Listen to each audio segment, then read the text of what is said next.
Close.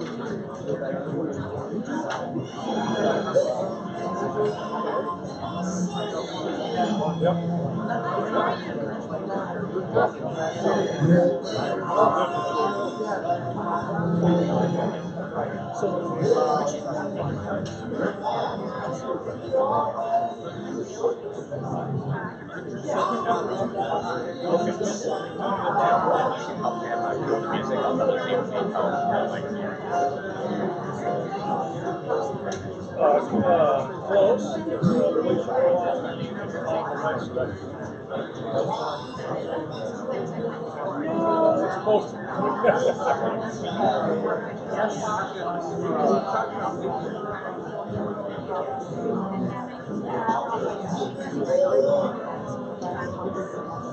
All right, ladies and gentlemen, we're going to get started just shortly. If we can start grabbing our seats.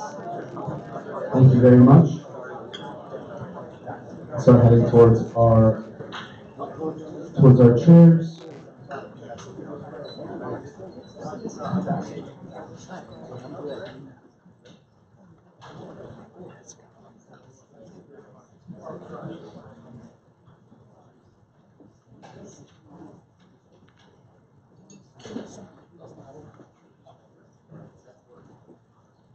Good morning, everybody. Thank you so much for being here. Welcome to the Investor Influence Workshop. My name is Andre Sospina. I've spoken with many of you in the past couple weeks, if not this past year. I'm the client director for our internal marketing agency for capital raisers called pitchdex.com, where we're offering now pitch packages to clients completing and helping them complete their pitch decks, their websites, their logo, their one-liner, positioning and strategy, and your one-pager all in one package. Truly within investor relations, it is a very unique program because it comes in conjunction with our events and our workshops and really integrates you into our investor community. For those of you that may not be entirely familiar with our founder and CEO, Richard Wilson, who will be your main trainer today. Richard has 18 years of studying influence as a capital raiser over at Harvard, and today has an 18-person team here at the Family Office Club. And Richard is really arguably one of the top 10 influencers in the family office universe. He's also globally the best-selling author for many books in the field and the industry of capital raising and also family offices. And he's used his influence principles to build the Family Office Club into what is today the largest community of registered family offices worldwide, with over 1,600 registered family offices. He's met in person with over 2,000 family offices worldwide. Yes, absolutely. Yes.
Now,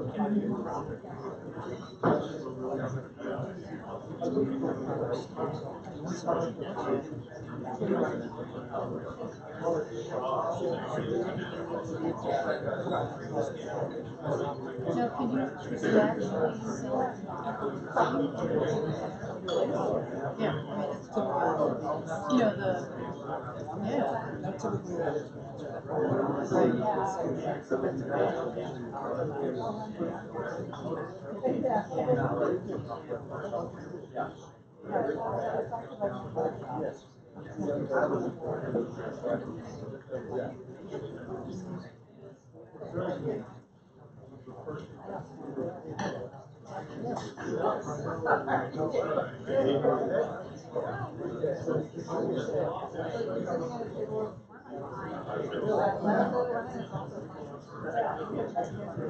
Somebody just pointed it out to me.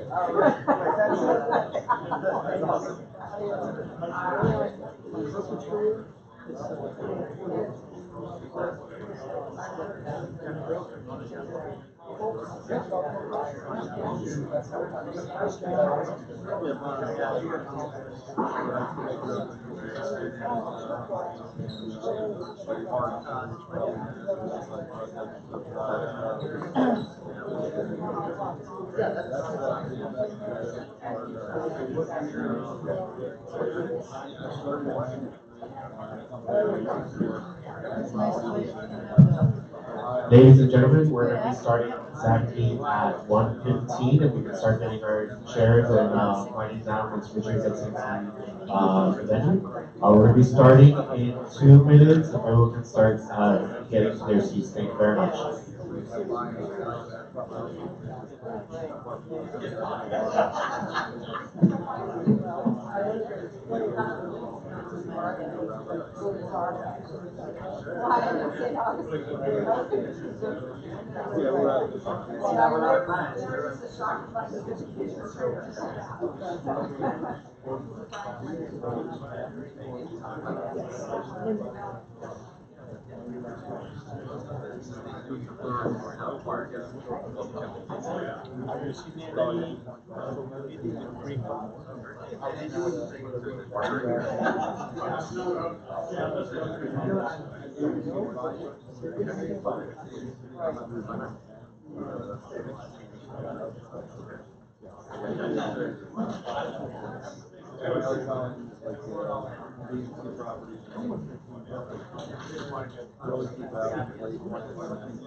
Already get the warning. Already get the warning.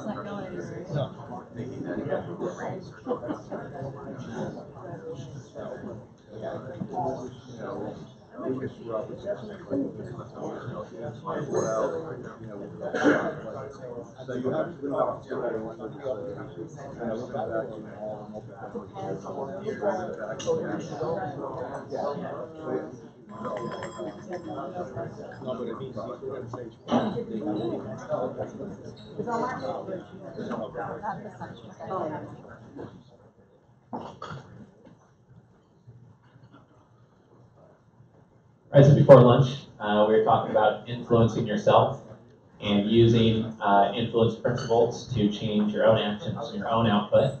We've got about 4 more slides in this introductory section, and we're going to go into the 5 influence principles and how to use them to raise more capital and improve your investor relations.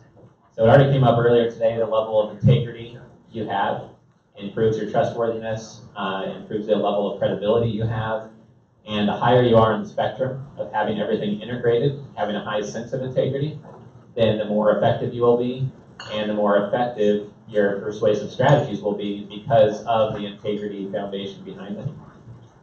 And the more that somebody feels that something is out of place at all, then the more that they might just reject everything and not lean forward, not take the meeting. If they get any glimmer of a hint that something is not what it's said it is, then they will back away very quickly. And that's what I found very consistently. On this slide, I want to talk about the three trust curves, and that is the curve of leadership, the trust they have in you and your team, the trust they have in the industry and the understanding they have of it, and their conviction and understanding of the specific opportunity at hand.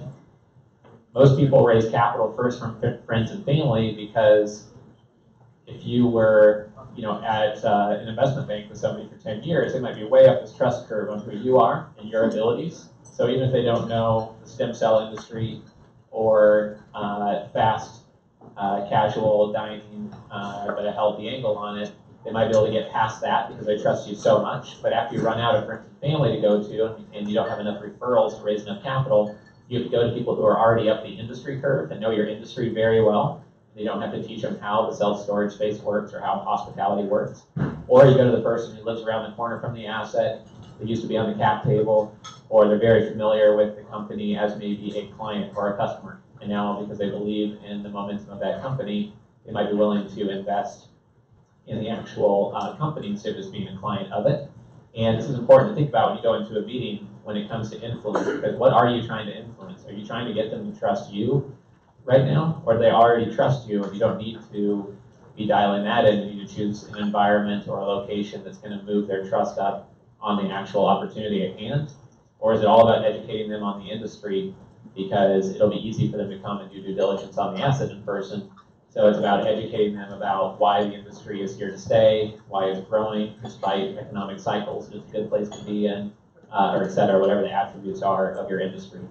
And so the way that you use persuasion needs to be adapted. And if you go into a meeting and you realize that the person you're meeting with doesn't know you and your team at all, doesn't know the industry at all, doesn't know the opportunity, and they're not local to the opportunity, they're not already familiar with the individual asset you're buying, then you're really starting at a tough place, and you should try to never take those meetings or see what's going to be the path forward that's going to be fastest. Maybe they don't know stem cells, but they know healthcare. So maybe start with that industry understanding and get that up as far as possible. But in general, you don't want to be taking meetings where everybody's at ground zero. And when you use an investor database or a strategy, you want to see how can I shortcut this by going to a group of people who you can quickly become affiliated with. Like when I showed the holistic capital raising picture, a local community, so they get to know you and get to know you first, or a group of people who have had exits in your industry, or a group of people in the networking community that's very local to an asset you're acquiring. You want to figure out how you can get on one of these curves at the very beginning of the conversation, so you're not starting from ground zero. I think we had a question here. Yeah, I was thinking about it before lunch, but I think it's applicable. In terms of influence, do we want to focus on myself, the individual being the expert and the influencer, or the organization? Sure. So the question is, for influence, do you want to focus on the organization or yourself personally becoming, the center of the focus of being an expert? I think that for someone who wants their company to go beyond a sale, then a percentage of it has to be on the company's value and the company's brand. If you're preparing for a sale or it's inevitable, you're looking to flip it and sell it and be able to walk away, then it can be tough if it's a very personalized brand.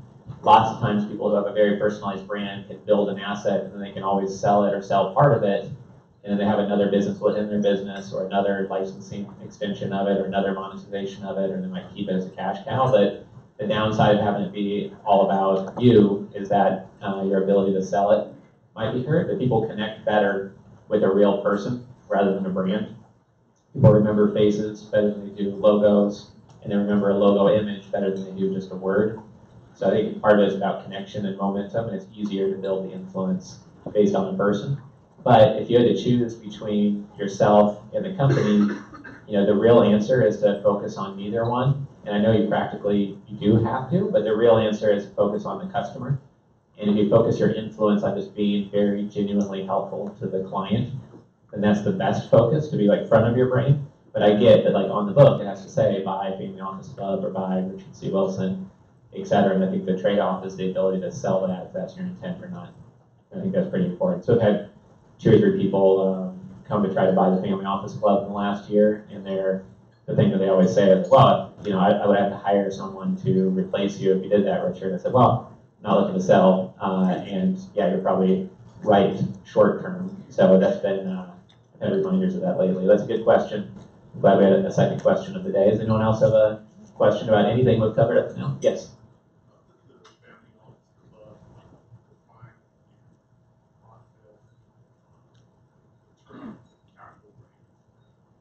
Sure. How do we define the process of a capital raise?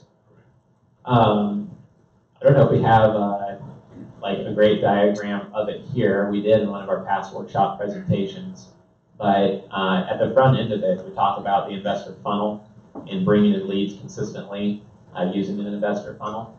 And most of the time, it goes through a process of an initial contact, reach out or conversation or quick meeting at an event like this that has investors at it, and then a follow-up email with a one-pager attached, which is usually followed up hopefully by another in-person meeting, although it could be a phone call a lot of the time. And then if that goes well, usually there's access, there's NDA signed and access to a data room, or now a more serious meeting. So the first follow-up meeting after an event like this could just be 10 minutes or just 20 minutes, just to remind them of what you do, de-risk them, committing another hour and a half to have lunch or a longer meeting with you. And then depending on the size of the firm, they'll have different levels of due diligence. And some will want to get to know you for 18 months or 9 months. Some will have very formal processes, some investors. Some, if they're private investors with no team, they might invest in just a matter of weeks or a couple of months, where others might really want to get to know you and see you perform over time. So the middle part of the process could be, you know, lengthened based on the sophistication of the investor and what level you're at and which money you're asking for, et cetera. But that's usually how it builds up into it. And during the investor lead gen section, we're going to talk a little bit about that today. Hope that answers your question. Any other questions?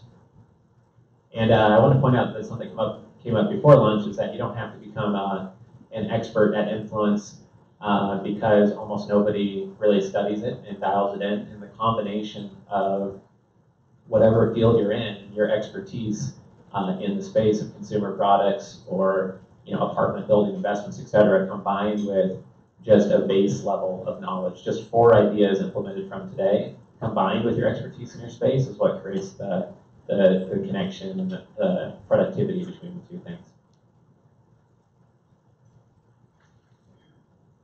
All right, next couple slides, I'm going to go real quick because the capital raising catalyst, we talk about this. We can do a small group exercise. If you have questions about this after the event, let me know, or raise your hand right now as I go through these next 2 or 3 slides.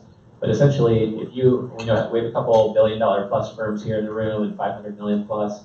If you're at that level, you're probably raising capital. Probably most of your capital is raised $5-10 million at a time, or $1 or $2 million at a time at a very minimum. Whereas if you are at 30 million in assets raised today, you might be raising capital at 200,000, 500,000 at a time or less. And so the different types of investors you're going after are going to require a different approach to influence. They're going to respond. The reciprocation triggers are going to be different. You have to say different things to be helpful to different types of investors. To be an authority to one, it's not going to work as well. You have the exact same play. You won't look like as much of an authority to the other. So the way that you apply what we're talking about today has to be filtered by that investor type, and your energy should be screened by that. Many times, institutional investors will be going after for the larger checks. Some institutional investors will only write $25 million checks and larger per check, but they also don't want to be more than 4% or 6 or 8% of your total AUM. So unless you're managing 700 million or $1 billion, it's very unlikely they're going to invest now, even though you might want to plant some seeds with them. But in each type of institutional investor, like an endowment fund, there are smaller endowment funds that write smaller checks. It's just the well-known ones that everyone talks about are the ones writing $25, $50 million checks at a time. At the bottom are friends and family, private investors, maybe they're formalized enough to call themselves an angel investor because they're routinely looking at investments through a local club of some type. They might have a small virtual family office or 1 or 2 people dedicated to their investments. And then in the middle, there'd be wealth management firms, People go around and see deals, smaller family offices, and then growing into larger family offices and small institutions.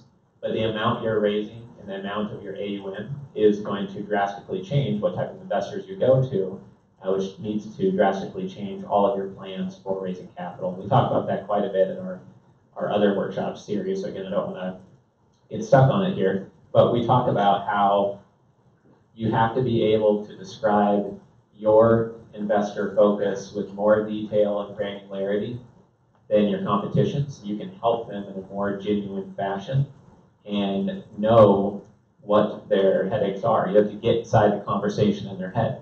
That's why we went from writing a book on family offices to being more specific and writing the first book with the word single family office in the name of it.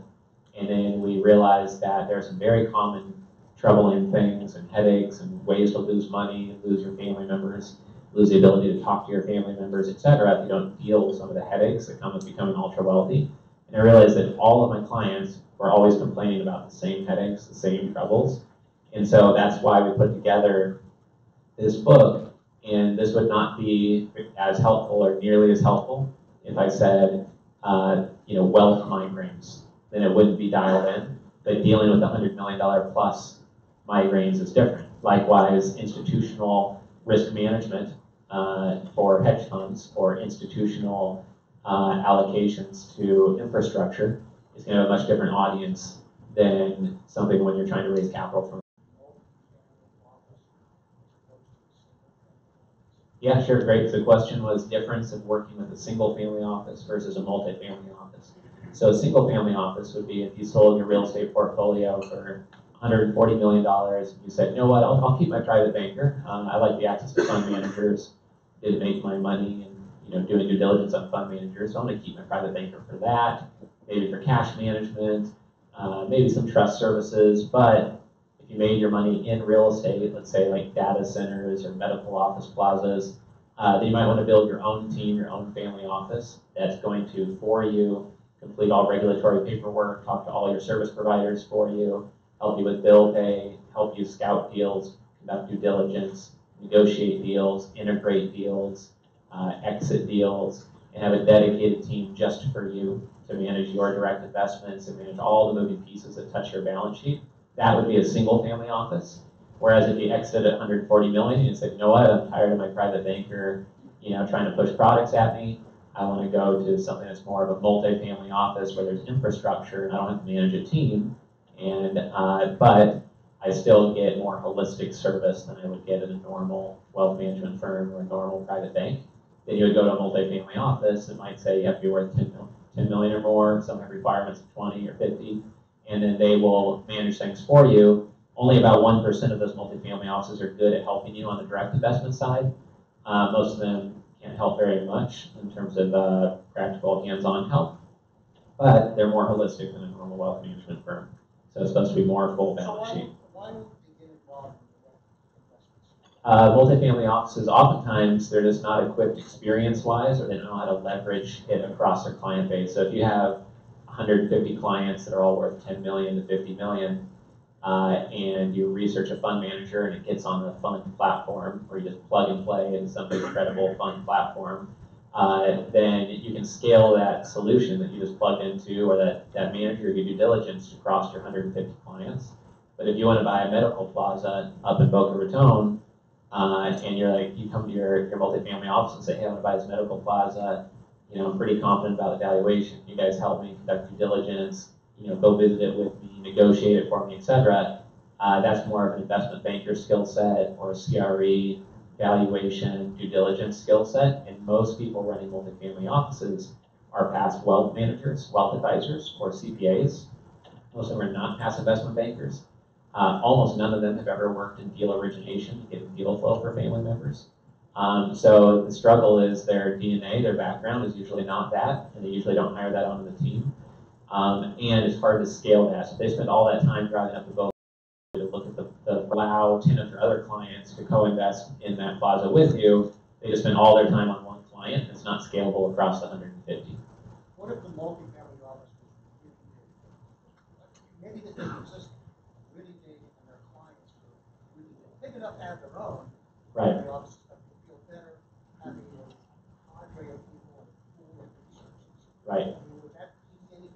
Yeah, question is a really good question that most people really never ask. Is if you had a large enough family office, could you then, large enough that they can have their own single family offices, create the infrastructure, and give them that level of service? The answer is yes.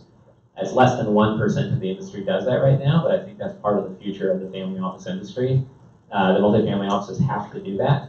Otherwise, they're facing competition from the principals starting their own single family office and taking back some services, or like one I can think of is they're growing by $1 billion per year in AUM because it's working so well.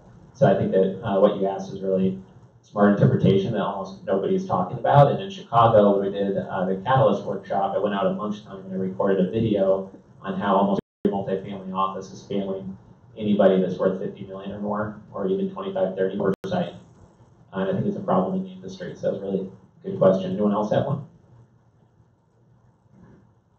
Okay.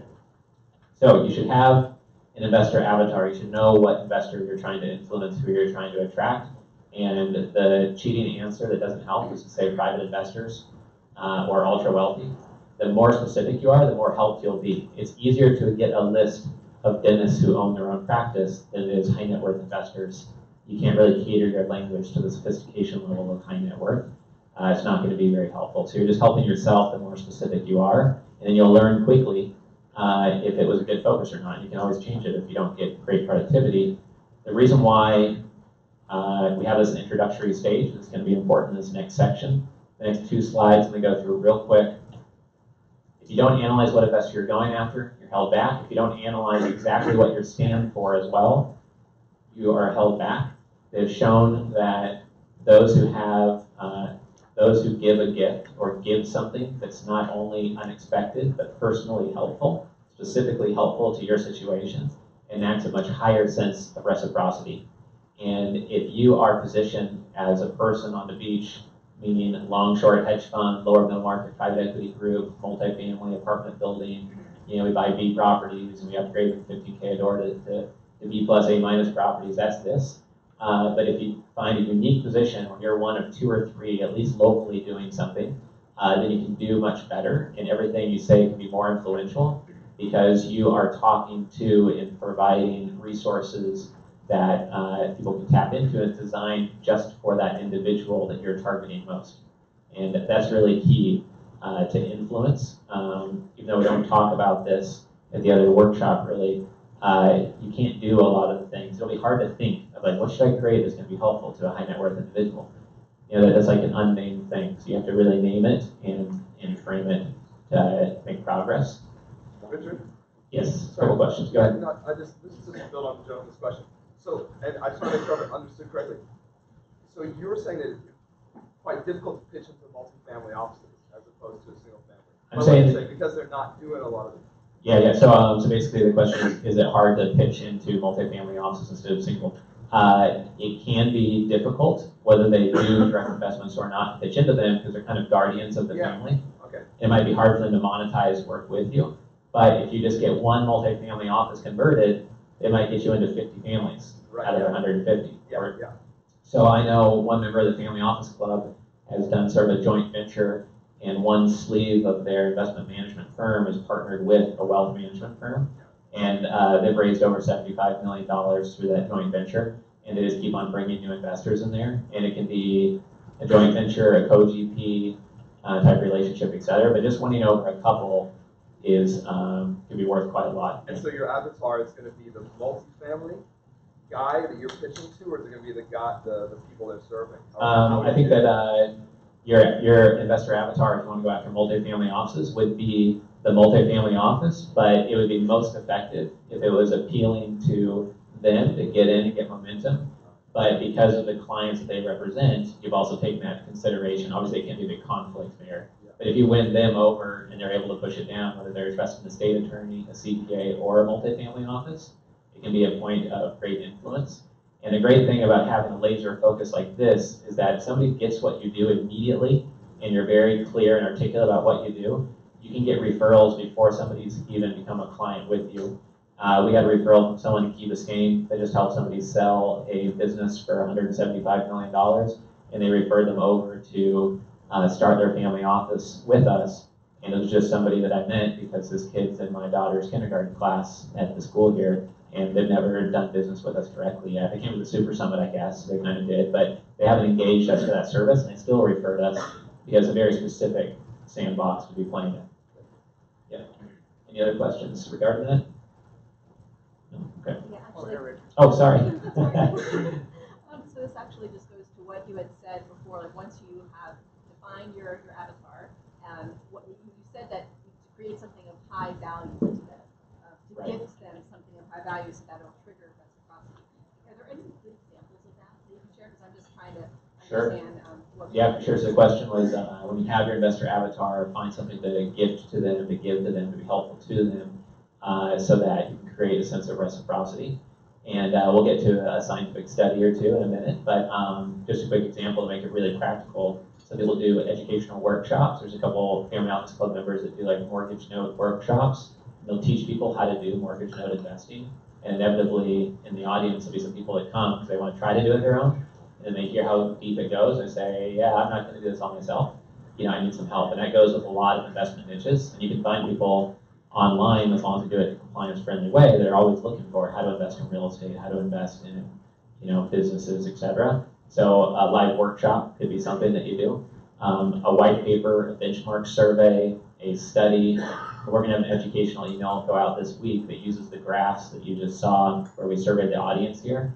And we're going to be talking about a couple of those graphs and charts and sending out an email to the Family Office Club list.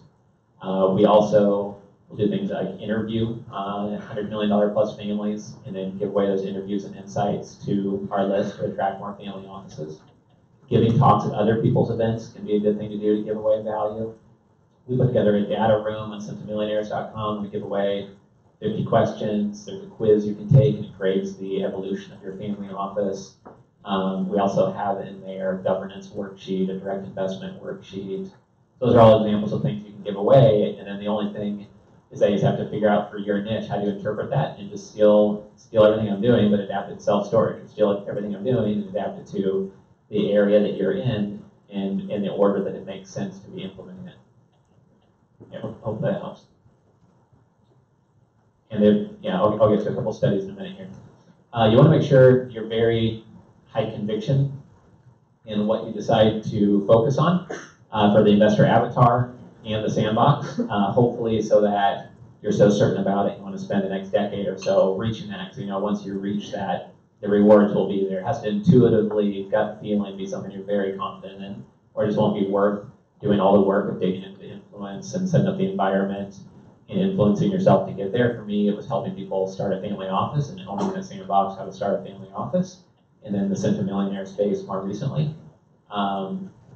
And when you go out in the marketplace, everything you do communicates a certain level of seriousness or not, or formalization or not, or your long-term conviction in what you're doing or not. And if you don't bother to get even a one-page website, you don't bother to have a logo, your description of your firm is a paragraph long because you haven't spent an hour of your life just like meditating on what your investor avatar cares about and narrowing it down to that, you're communicating to them that they should be taking meetings with you and investing in you, even though you haven't spent time on yourself. You haven't had a meeting with yourself on your Crystal Clear Advantage. You haven't invested in your own logo for $1,000, but you're asking them for $1 million. So I think some of that is subconsciously being communicated and read by investors.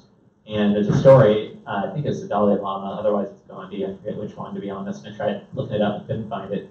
But where somebody comes to him and says, my son has this health problem, we don't know what to do, and he's going to the doctors, and you know, and the obvious solution in his mind was to stop eating sugar. It's like a diabetes problem or something. And then he came back and he says, come back in a month and I'll tell you the solution. And then the family comes back in a month. He says, come back in a month and I'll tell you the solution. And then the fourth month they come back and he says, stop eating sugar. And they said, why did you take me 4 months to tell me something so simple? And he said, well, it's because I was still eating sugar. And so he didn't want to give advice that he wasn't following himself because it wasn't genuine, practical, realistic advice unless he was doing it. Like I could sit here and say, stop doing coffee, do veggie shakes if I wasn't doing it because it would just be inauthentic and strange to do that. And you can't give someone a solution and say, invest in me, take meetings with me, if you haven't put your own high conviction on what you're doing. And this is in the preparing to persuade area. If you don't do these things, it just comes off as just, people can feel that it's strange and it's off, and they won't connect with you, and they won't do business with you if you don't do this. I've learned a lot of lessons the hard way, and I was going through a presentation I did in 2010, and I found a really ugly slide from one of my presentations that maybe just kind of laugh a little bit about how many things went wrong on it. And it's just an example of it, of trying to make things done more seriously. Here I've got a picture of a book. My head is cut off on the picture. The picture is taken at a conference. The book image itself is fuzzy. There's no subtitles to the book. The book name is pretty generic, which, okay, there weren't a ton of books on hedge funds in 2006-07, and it was still more of a hot topic idea, so maybe I didn't have to niche down the title, subtitle. And you can see I was trying to use influence, been downloaded over 100,000 times, which did make it the most popular book ever written on hedge funds at the time. Most likely still is in terms of number of people who have read it. But it's just pointing out things not to do that I did, but you learn the hard way by getting feedback and realizing later on, well, that was not so smart. So analyzing your own stuff with a real critical eye, or getting somebody to analyze it, that's the point of submitting your marketing materials through the login portal. 1 out of 20 people, or more like 1 out of 40 people I give feedback to get a little bit insulted, but I don't help if I just give you a thumbs up and say, good job, keep on putting out the same materials. I always find something that you can improve on the website, or just a suggestion or an opportunity to go deeper on something. All of us can improve on something that's hurting your ability to influence because it looks like you're not high conviction, or that things aren't polished in every part of your business, perhaps. And the last slide of this section is on pattern interrupts. And this is on something that I put in the preparing to persuade. It's something you can give a lot of thought of before you actually get in a meeting with someone or get live face-to-face in an event room. And this is Frank Kern here on the screen, who uses pattern interrupts quite a bit. And for some of you, it'll come much more naturally than others, but the whole idea of an interrupt is to basically take what people expect and what's normal and change it and surprise them with something that is not. In many of our circles in the investment world, having a sense of humor surprises people. Everyone's so serious and straight-laced and just by-the-book business and coming in a room and pitching, actually making a great personal connection, or being more outgoing, or humorous could be something to kind of break the ice and get people to open up and let their guard down a little bit. You're not just there to hard sell them, you're actually there to get to know them. Frank Kern does things in a more casual way, and his whole approach is to say, hey, look, this is not too hard. Someone like, I can do it, you can figure it out, let me show you how, just follow these 7 steps, it tends to work, just do it. There's no point in me trying to make it sound like it's rocket science. I'm not that smart, and I did it, so just go do it. And he lets people's guards get down because of that. One good way, a couple expensive ways to do this. There's a member of the family office club that if somebody wants to invest in their properties, they say, okay, well, we're not just going to share a data room. You can come to the real estate buildings and come to our tenant interviews with us and hear us interview the tenants and find out how long their leases are going for, how we could serve them better in the building, etc. That same group, they'll also take you on a private jet to go see 4 of their properties. But they stay at the Best Western, even though they just got off the private jet, because the jet is to save them time, and they don't want the investors thinking they're just blowing money in every way possible. They do watch the cost, but they get to see 4 properties in 3 different states within a single day, and there's no way you could do that with TSA and waiting for layovers and delays, etc. That's an example of really interrupting what people are used to, because they're ultra transparent, but then they're also taking you on this private jet experience for a day or 2, which is unusual. Another example is a past client of mine that bought in rural Oregon. He bought a whole zip code that used to be a gold mining town, and he always loved to do outside things. So we bought ATVs, he had horseback rides, a set of teepees and little cabins with air conditioning and heating, and he would take whole families out there that were his investors, business partners, potential investors. He would take them out there, and they would talk over beers by the campfire. And the wife and the whole family would say it was one of the most fun weekends that they've ever had in their whole life. Makes it extremely memorable and kind of disrupts the normal process you go through while getting to know someone. If you go horseback riding, ATVs, and fishing, you get to know someone pretty well. One of the investors on our stage that has over $1 billion of assets under management, is an institutional investment consultant, says that's one of the things he does to do due diligence on individuals like yourself that are raising capital. He takes them out for a beer and then sees when they let their guard down, what they really start talking about, if they're really dedicated to what they're doing, etc. This is kind of flipping that in reverse. We had someone in Capital Con say that he was a helicopter pilot. He's taking people on a helicopter ride. Those are all expensive options that really aren't an option for most of us here in the room. That's an example of interrupting the process, and they give you a couple of inexpensive options. One is we've just found over time that it doesn't matter if 5,000 people read this book if they're not my qualified audience. It also doesn't matter if 500 people read this book. They just read it and say, oh yeah, nice book, good ideas, and then they toss it aside and pick up the next book. You have to get them to engage.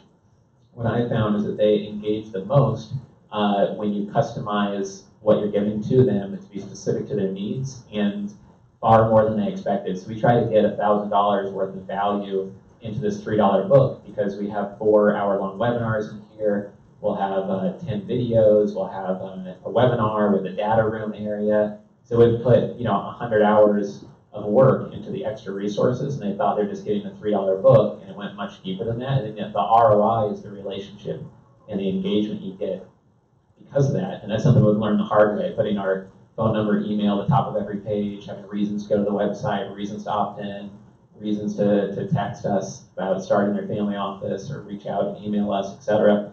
Those are all things that it's not expected when you read the book. They thought it was just a book. Another 2 examples here. See if this video works for us.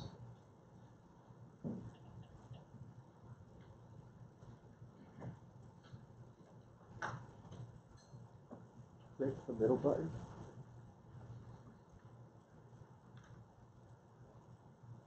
If we're getting closer. Well, I'm here with Benjamin. He's been nice enough So this is in drive him a little bit. Singapore. It's at 4:30 downtown to go to the private equity summit where they talk about family office investment prep. Fast forward a little bit. That was pretty sweet. All right, thank you. So during that video, I'll speed it up so I don't have to watch the full 3 minutes of it, but the point is that most videos on raising capital don't start driving through the streets of Singapore in a Ferrari, and so it just made it slightly more interesting and get people's attention. And we sped up the speed of the video a little bit, so it actually looks like, there's a slow sign on the street, and it looks like I'm going through 100 miles per hour, and I'm not. But we just sped it up just so it didn't take too long, and it goes straight to the talk, just to grab people's attention, so it's not always starting the same as other videos. Some others has gotten a lot of views on Facebook as well as YouTube, is this one that I recorded in front of the Taj Mahal on how we've signed contracts with billion-dollar-plus families. And it's just giving 4 minutes of insight. Wilson from the Family Office Club, and just got done speaking at a couple of family office conferences here in India. And I'm in front of the So just there in the first 3 seconds, he's at the Taj Mahal. I just saw a video yesterday of him in Singapore or somewhere else. He's traveling and knows what family offices are doing globally. Just spoke at a conference in a couple cities in India, Mumbai, New Delhi, and that's an authority point.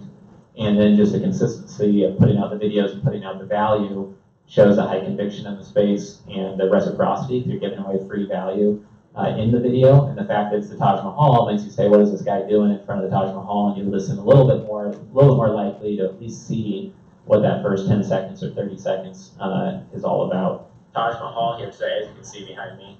And on a nice couple-hour drive down. And also at the beginning there, I misspoke a little bit. I didn't cut the video and start over again, or I would just grow old trying to publish 2 or 3 of these videos. I just kept on going, corrected myself, and didn't care about it being perfect.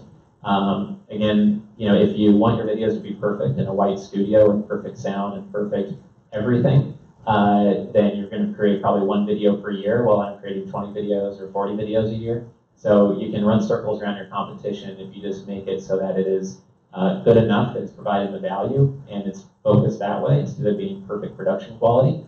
Although if the sound is horrible, then you will get some complaints.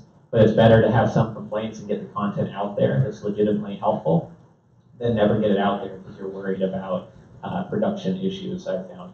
And the more that you can do these videos on site at a piece of land you're developing, at the consumer products company you're acquiring, at the manufacturing facility, or the oil and gas well that your little device is going onto, the more real and tangible it makes everything, and the more authentic it is. It's so much more helpful for the investor to see you in your environment and be able to applying your specific specialized knowledge rather than just having bullet points on a nice graphically manipulated video, I feel. And that kind of interrupts the pattern of what most people are looking for. So I'd like to think about this topic for just a second of pattern interrupts and try to make sure that you leave here with an idea or two of what could be a pattern interrupt for yourself. What can you do so when you go into a meeting, you start things out a bit differently, or when you start your educational lunch that you host for potential investors, or when you engage someone via email, or when they open the book that you have, etc. Yes? On what medium once you make these videos, you decide, how do you get it out? Sure. Once I make the videos, how do you get it out? So I take the audio from the video and I put it out to our podcast. I do that usually on Thursdays. I put the video on YouTube. On familyoffices.com/blog, we have 100 videos and audio resources. So if I think it's one of the better ones, we'll put it on that top 100 page. We'll also take the video and embed it in our books that we publish. And we'll use it as raw content ideas for chapters of books as well. And then I'll also take the video, and if it's relevant to one of our certification programs, I'll add it to one of those certifications, so it's not just core building block teachings, but kind of practical examples. A lot of the videos are about, oh, I just stepped out of a client's office, and here's what we're going through. This is something a lot of my clients have trouble with, and we're doing X, or we're going to solve it by doing Y, and hope it works. Do you have a dedicated full-time marketing person at this point who is doing all that? Sure, the question was, do we have a dedicated full-time marketing person doing this? The answer 1 month ago was no. For the first 11 years, I did not. Since we launched pitchdex.com and we're conducting, doing all the marketing materials for clients. We have about 15 clients now that we're doing that for. We have Luis Escobar and Maria Ramirez, and they're both full-time, like high-level marketing implementers, like corporate graphic designers. One of them came from a publicly traded company. One actually has done marketing campaigns for Frank Kern and Dean Graziosi and some of the big names in the real estate and sales spaces. So I do now, but up to this point I did not. So it's for sure not required to get this stuff out. So I would like to make sure that we have something written down or some idea for when you leave today of what you can use for a pattern interrupt. Does anyone have a question on how to use this or how to interpret it for yourself before moving forward? Yes? How do you differentiate smoke and mirrors, high conviction, and pattern interrupts if you don't have a face-to-face with your avatar? Right, so how do you interpret this if you don't have your investor avatar yet? Is that it? No, how do you have a connection to your avatar? How do you differentiate smoke and mirrors, high conviction, and pattern interrupts? If you do have a connection. Don't have a If connection. you don't have a connection yet. Well, on the video here, the video I showed in Singapore, for example, that's just shown digitally. So it's all I had was maybe an email address, or people found it on YouTube, or we were able to push it to an email list. We didn't have a face-to-face connection. We're still distributing that. Another good way is to find the top 25 podcasts that are related to your niche. Figure out who runs those, email them, telling them about your expertise, and suggest 3 topics that you could talk about on their podcast. If they need a guest, a lot of people running podcasts are trying to get episodes out every single week, and they need good, credible, interesting guests to talk about new things, new opportunities, new developments that their audience would care about. So looking at that podcast audience and figuring that out can get you exposure to 2,000, 5,000 listeners per interview you do on other people's podcasts, even if you don't have one. Those would be a couple quick ideas, but we use digital media to get people face-to-face to create a real connection. So I think the real answer is using that investor funnel can attract them to you, and then once they have contacted you, then you can take that how you want to, getting face-to-face. Yes? A quick pattern interrupt I use is you call someone up, say, I'd like to discuss myself, my name's John Masters. This is a cold call. You've never had one before. It sounds bizarre, like you never do that, whatever. I've done it, works great. Then you explain I work with people that do this, and this. Does it make sense for us to talk further? But I tell you, I've done that before, and it's like, oh gosh, I'll do it. You know what? You got nothing to lose, right? Right. And it works. It Right. works. They usually laugh. It's an icebreaker. Gets in. Right. So the feedback was, that when you call someone, say, this is a cold call, have you ever had one before? And then as soon as they're done, hopefully laughing a little bit at least, you say, this is what we do. Does it make sense for us to chat? If it doesn't respect their time. And then he was saying that he was, on some level afraid to use it. He said, what the heck, I'll try it, and it's worked for him over time. So when he doesn't have an industrial avatar that's speaking, he's cold call.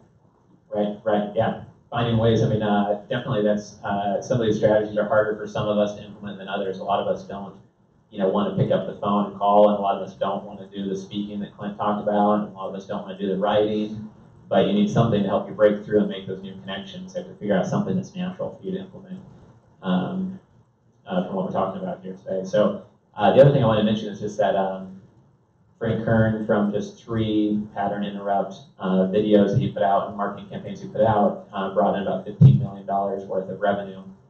And his whole theory on marketing is just do the opposite of everyone else. And when Clint was up here, he showed all those red dots and how the one red dot was separated. A lot of it is about differentiating yourself. And that's what Frank Kern is excellent at doing and helping his clients do, is just differentiate themselves. And he's one of the 20 in what you were all doing here in the room raising capital. Dan Kennedy is also one that always says, if you're not sure what to do, just look at what everyone else is doing and do the exact opposite. For example, a lot of people go into a room and they just pitch for the whole meeting. They've also shown through brain scans on an economic decision that 3 areas of the brain were being used when making these economic decisions, but then when they were given advice from an expert economist, they stopped using those 3 areas of the brain, and they made decisions based on the advice they were given without considering the merits of the deal. So basically they said, I don't need to work that hard. I'm just going to trust this expert who's a credible expert in this scenario, and that's the shortcut to just making the right decision.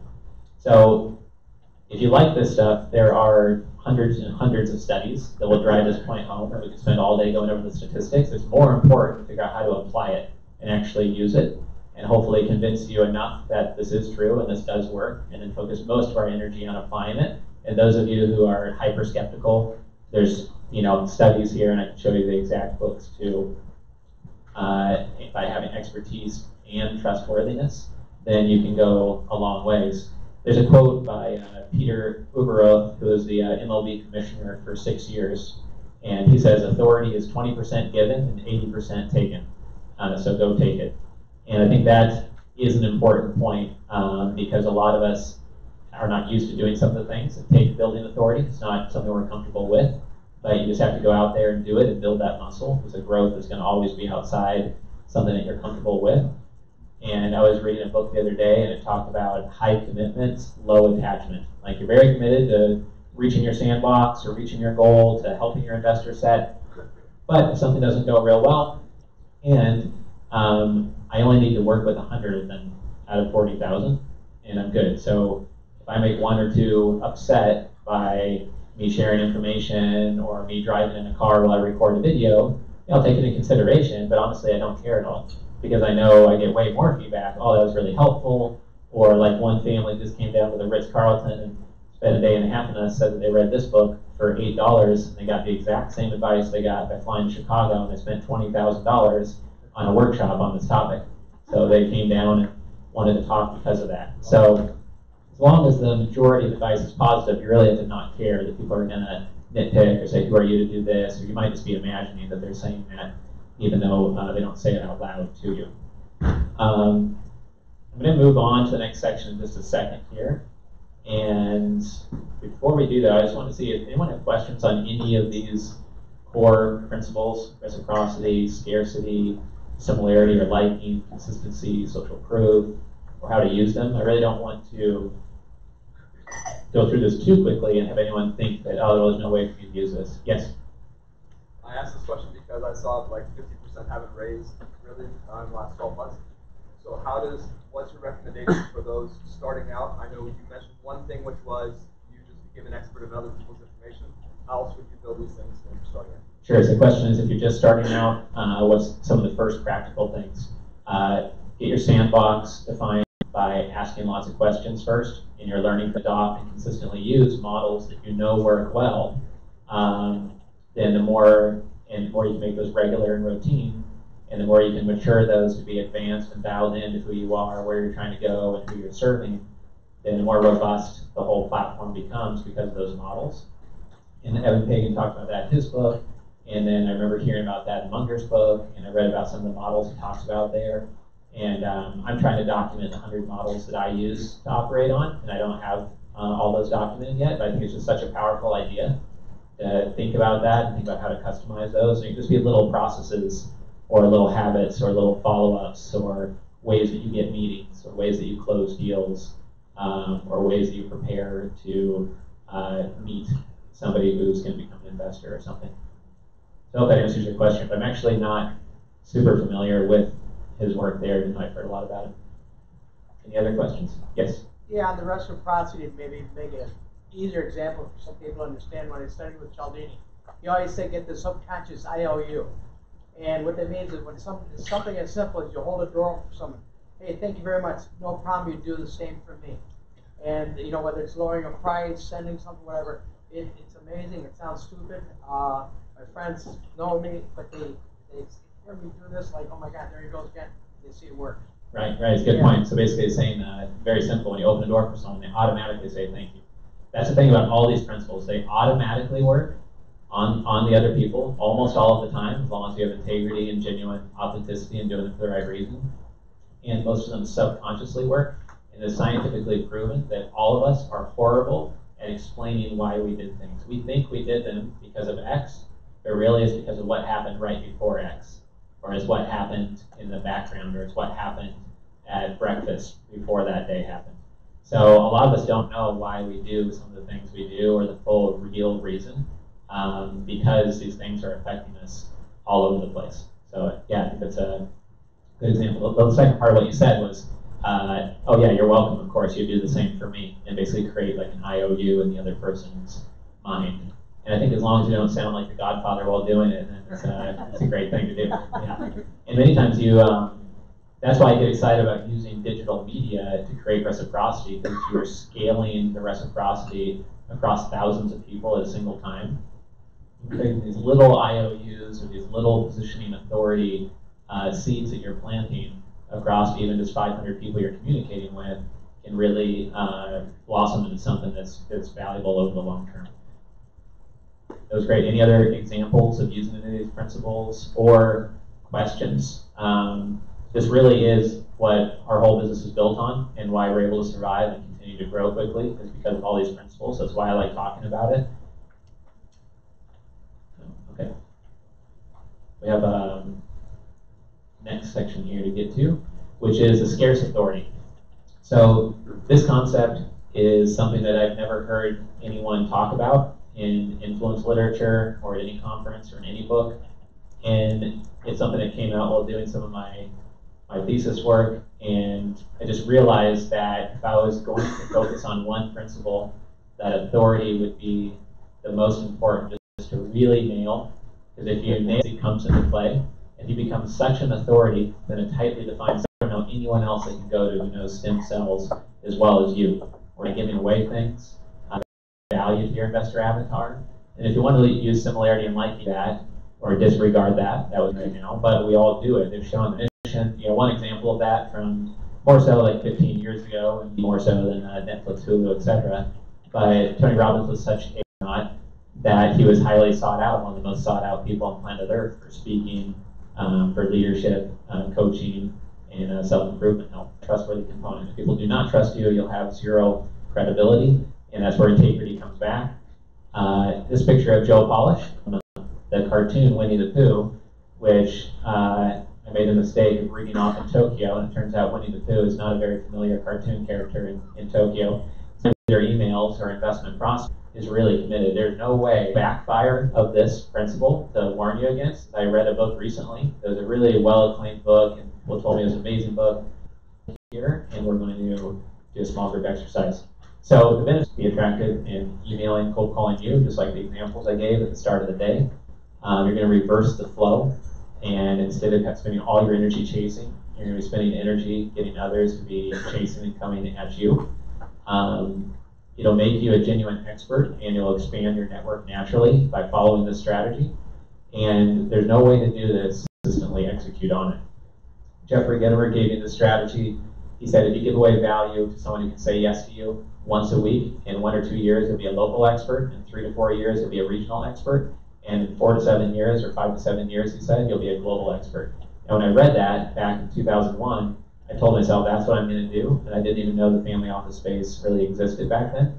But then 2006, when I found out it did, that's what I've been applying for the last 12 years, is that simple formula that Gitomer gave me. And he said in the book, none of you are going to follow this advice. You all want the quick trick on how to close somebody in one call on the phone, or how to get a meeting, or how to do a fancy trick to get your foot in the door somewhere. But the real secret is this, and I just give it away even though my competition can copy it because I know they won't.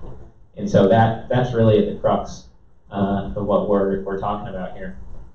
So we're going to do a small group exercise now on the scarce authority idea. And the formula I've come up for this is that if you combine specialized knowledge, which most of you have a lot of, today we're talking about specialized knowledge of capital raising and influence, you combine it with authority, and then you're able to show tangible results, tangible assets you've acquired, etc., and then implement the how, then that's the formula for getting the scarce authority in action and working for you.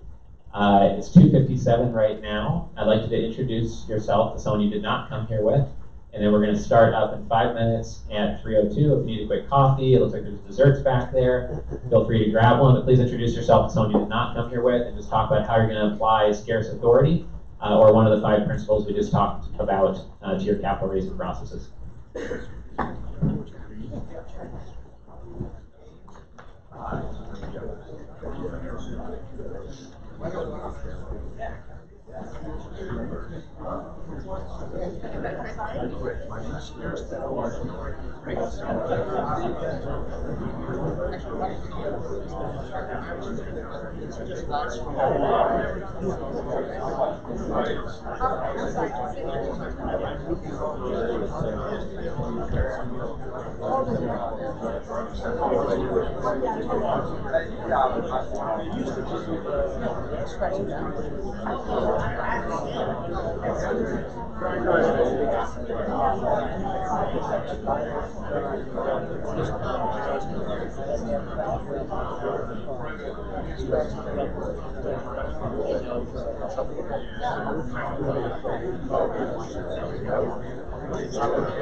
It'll be a long time.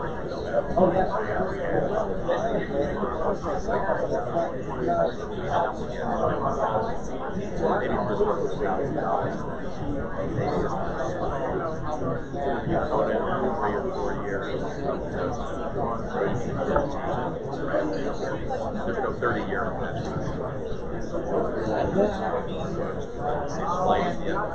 years from now. Be in Denver. Really anywhere. So far, just one here in Toronto, Wichita, Kansas, largely other markets like Dayton, Superior,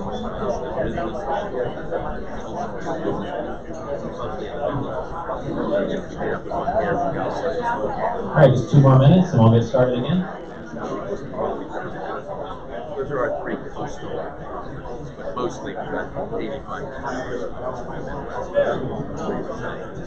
relatively. Yeah. You can't actually bring in a modular house. Anything that goes into hard really has to be like certified. Wheels underneath. Sometimes you get away with an RV, but nothing much.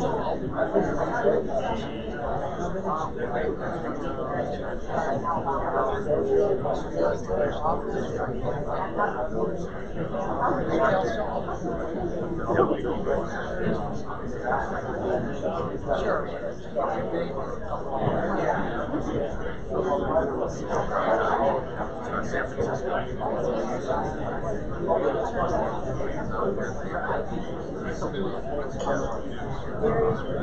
All right, it's about 30 seconds. I'm going to start wrapping it up and start taking our seats again.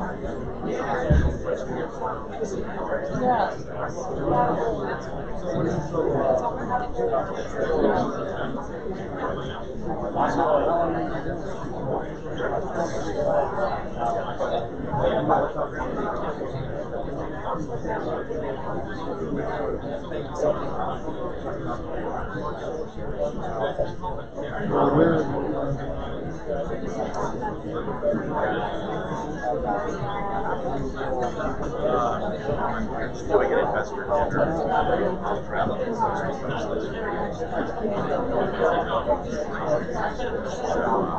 you would get an opportunity. So deal, there are like 5, maybe 10 more. So margin thing, like 2 identical deals. This one was in the opportunity.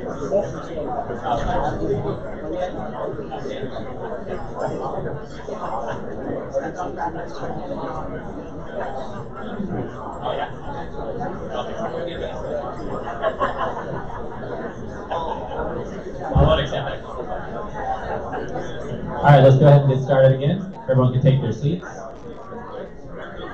just had a good piece of feedback from John, I think it was. He was saying that he learned that if you give somebody a compliment, to immediately follow it with a question, because otherwise if you say, I like your tie, the person will say, oh, this is just my old tie, or I don't like this one too much.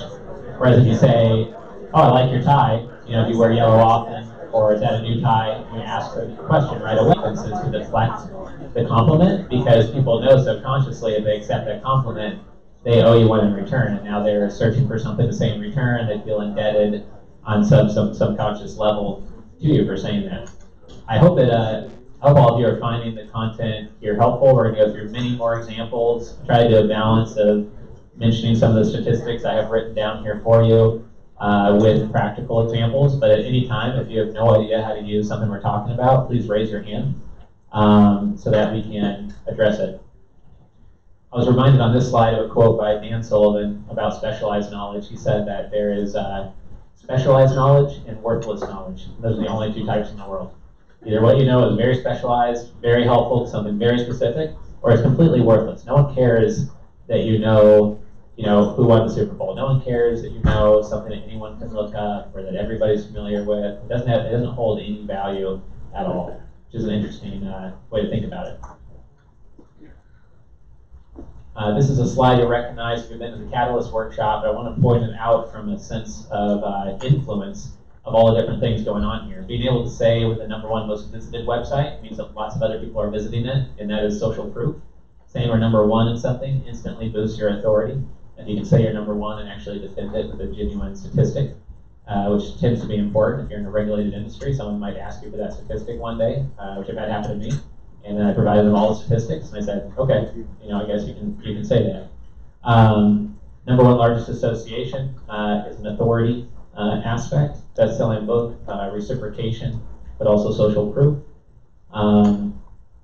LinkedIn really helped us in putting videos out, and the videos are personal videos, so I really think it helped with liking and similarities to show people we're going to events similar to them. We're looking at deal flow, direct investments, similar to a lot of family offices who follow us. That helped us make a lot of family office connections. The #1 conference series, and just being able to run the conferences for so long now,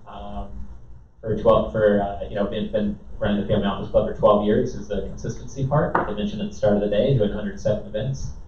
And overall, each one of these is going to be helping on different influence and persuasion principles in different ways based on how people interact with the content. So we didn't talk about this when we talked about choke points at the Catalyst workshop if you were there, but a shortcut to a choke point is where you can get distribution to investors or deal flow or research or something that otherwise would be costly to you. But also other good choke points are ones that enact an influence principle. That can be a shortcut to trying to figure out how could I capture the best piece of intellectual property to position myself as the #1 authority in my sandbox or my investor avatar in a way that once I capture it, somebody else can't capture that same one, at least in my local area. These are some pitfalls that I've found the hard way of trying to implement this strategy. Sometimes people you attract through being a scarce authority are just not going to be qualified and not a good fit, and trying to have ways to pick those out and figure that out can be difficult when you have a small team. Bad investments of time, learning where not to speak and what not to do, where is not the credible place to talk, where the leads are not going to be helpful to you at all, and being very strict on your investment of time. The base of it, that's all we have is our investment of time. So if we release an hour of energy into something, what are we getting back from that? And being very strict with your time. And when you position yourself as a scarce authority, a lot of people want to meet just to brainstorm and say, hey, I want to pick your brain, or I just want to talk about some ideas I've had. And they might not give you any clue what those ideas are. You'll get these requests several times a day. And when you get so many emails, whether you're an investor or just an authority figure of some type, it's just respectful of their time to say, here's the idea I wanted to talk about, here would be the practical implication. I see these two scenarios potentially working together. You know, would you like to meet for 10 minutes to talk about that and see if it's realistic for something that we could work on? And it's just a much more respectful way to approach it. So I require an agenda before I meet with anyone, because oftentimes they'll want to meet about, hey, can you call in 200 families and raise this $50 million for us? Because I'm going to pay you a lot of money if you can. And we'd say we're not in that business. We help capital raisers in ways that no one else can. There's 1,000 placement agents out there. Go hire one of them. But we're going to review your materials quarterly. We're going to give you the perspective of all the investors coming on stage at our events. We're going to give you access to the portal, give you our live workshops. We have investor databases. We have pitchdex.com. We can do all your materials for you in one stop, and it doesn't just look pretty. We're helping interpret it for your investor avatar. I don't know anyone who does some of those things even one-off versus all of them. And there's many placement agents, so go and hire them. But if you don't ask for an agenda ahead of time, you meet with someone who's not qualified. Just like on the how to start a family office part, 90% of our energy is helping people start single-family offices, really 98%. If someone wants to start a multifamily office, then it might not be worth an hour of my day to meet with them unless I've known them for a while and there's some way for us to collaborate. I want to be helpful to them, but it's a much different game. It's a different type of client that we're not really focused on serving squarely right now, at least. And Dan Kennedy's approach to this was to, before he was even hyper successful and very well known, was to distance himself a bit from the audience and make himself harder to get to. And what he would do is say, if you want to meet with me, write me a letter and you fax it to me, or send it snail mail. But for a while, he just said, just fax it to me. He said, I know most of you don't own a fax machine. Go find one, figure it out, do an e-fax or GoDaddy. I don't care. If you can't figure that out, then I don't want to meet with you. And he would say, write me a letter and why you want to meet and what the idea is. My secretary gathers them together. Every Monday, I go through the 40 letters, see which two make sense to meet with, and I'll respond if I'm interested. But if you're too lazy to go and spend 20 minutes to write a formal letter, and instead you just want to whip out your mobile phone while walking through the airplane and write an email in 20 seconds requesting an hour of my life, and I don't even know what you want to meet on, I'm not even going to respond to that request because you disrespected my time by just asking for it with no explanation of why it's needed. And he said that approach has increased his value in his marketplace, not decreased it. Obviously, the reality is for most of us trying to attract investors, we start with we've been chasing them. It's great to have any reaching out to us. But as you get more and more flow coming towards you, then figuring out who's qualified and who's not is something that you kind of have to learn through Braille. But I've just found some of these guidelines can be helping. And then just leveraging your team at every phase on creating your investor funnel, on helping you become an authority. If you don't like public speaking, speak in a quiet room by yourself just for a podcast. If you don't like writing, transcribe your podcast interviews or just record on your iPhone with a decent quality microphone. Whatever you like or don't like to do, you can get around to do a lot of the things that we're talking about today. And the final slide in this section on scarce authority is this picture of Wyatt Woodsmall. He is a psychologist and helps business owners with their business growth goals. And I went to a 3-day workshop once, and I remember having 17 or 18 pages of notes from him. He's very deep in the psychology of business and why people do business together. And he has this thing that is called the doctor's approach on knowing your client so well you can explain their problems better than they can. And I didn't remember that line from him. In the last 2 years, I don't think I've said it or looked at it. But I think that's why, in part, I have the book on symptom-linear migraines. I'm saying these are probably your headaches, or they're going to be real soon. So here's some solutions to them in the $3 book that I think you'll find helpful for you and your family. And that puts you in a position of almost automatic trust and guidance in scarce authority, because they've probably never met anyone that could explain their problems better than they could, and they want something very specific to their problem. They want fast-acting knee arthritis medicine if it's their knee that has arthritis. They don't want ibuprofen for a very specific type of problem. So figuring that out is really key to this whole section on scarce authority. Because we just took an exercise, since it seemed like we hadn't taken one forever, we're not going to take a break again on this slide. But I just want you to jot down a couple notes so when you go home, there's something clear that you have here. One is just a reminder or deciding on what is your sandbox area, what's the area you're going to compete with on, what's the keyword phrase that you're going to own long-term in your industry. And it could be a small piece of the larger space you're in. Instead of self-storage in South Florida. Instead of stem cells, it's proprietary proteins that deliver the stem cells to the heart, or proprietary proteins for stem cell delivery could be the niche, or whatever the space is. Your crystal clear one-liner, hopefully in one sentence very strictly, or in one line, you can say what your compelling advantage is and why investors should be meeting with you and leaning forward and engaging. And then what's going to be your scarce authority strategy? What's going to be the first thing or two that you need to do to move the ball forward and make progress on this? And there's no way to get to the complete answer today because we've only gone through part of the material. You need to be thinking on everything for a few days or weeks first, and we're still going to go through another 30, 40 slides here in the next hour. So just jot down a few notes here, just for maybe 30 seconds, and we're going to move on to the next section.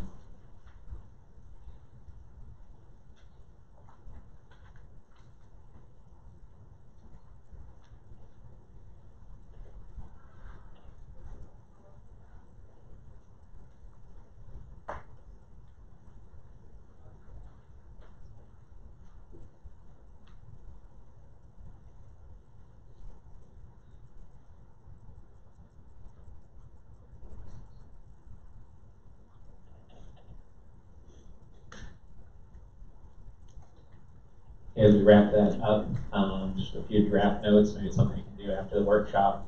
I just want to point out at the beginning of the day, I talked about how there's experts in different industries like Jeffrey Gitomer, and it connects with what's been scientifically proven and influenced.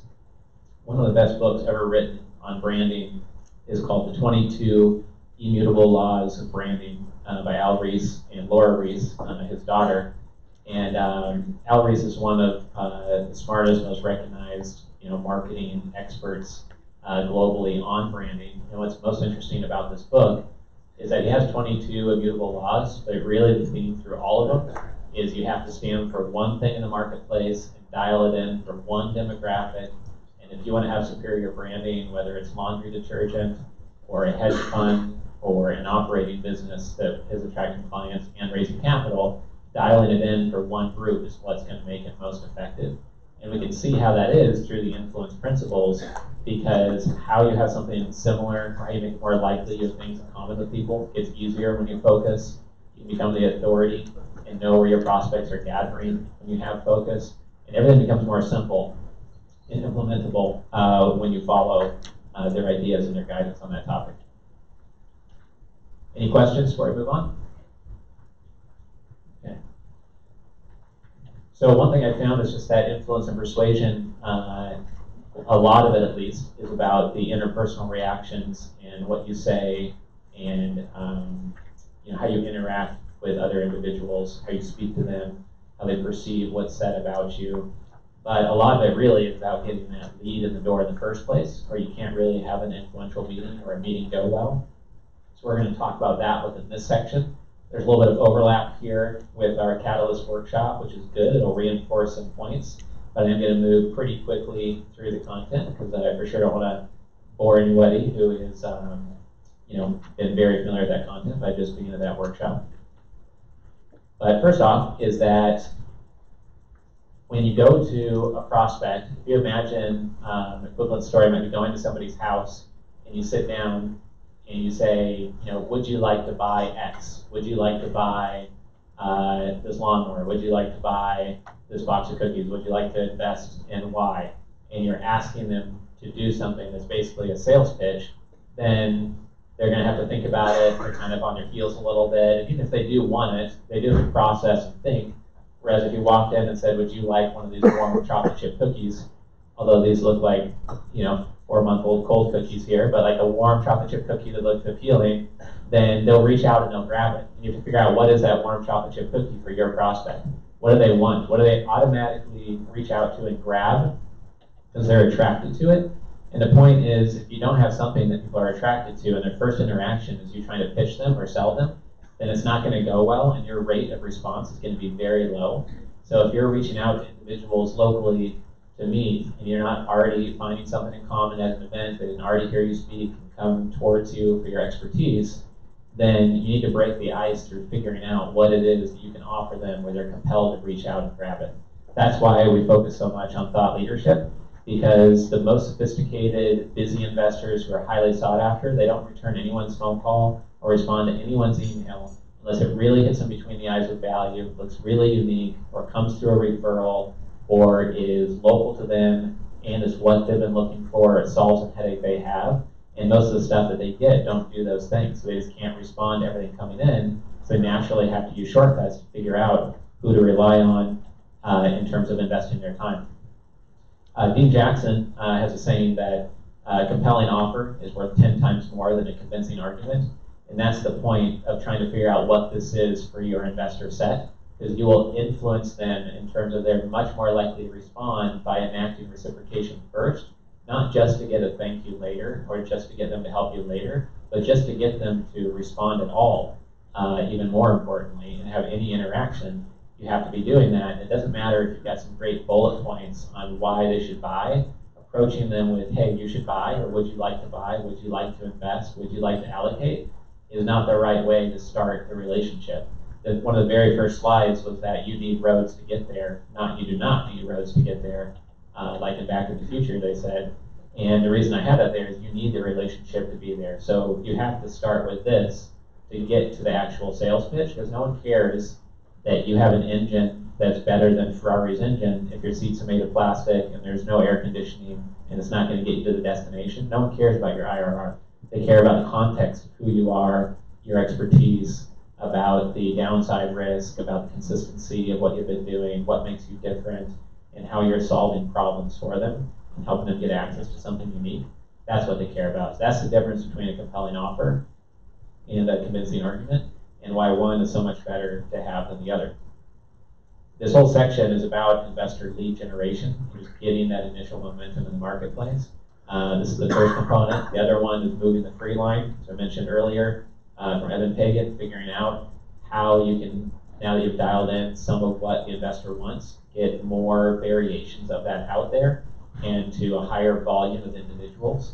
And you can do this in many different ways. If you find that your clients tend to be members of a certain type of social club or a YPO type group, or they really trust their trust in the state attorney or some other type of advisor, then you can dial it in and really focus on them and go into those audiences to spread the message that you have for them. The goal here is to make it so that your sandbox is harder for others to get into because you've done such a good job at building it and identifying it as your own, so that when people look at the sandbox, they think of you first And it's not easy for 50 people to come in there and crowd into the sandbox. Other people can't say what you can say, hopefully, because of the way you've defined yourself. And you can have the exact same offering in the market and define yourself as lower middle market private equity versus something else, and the responses could be 5 times, 10 times greater because of how you define yourself in the marketplace and because of how you position yourself in the marketplace.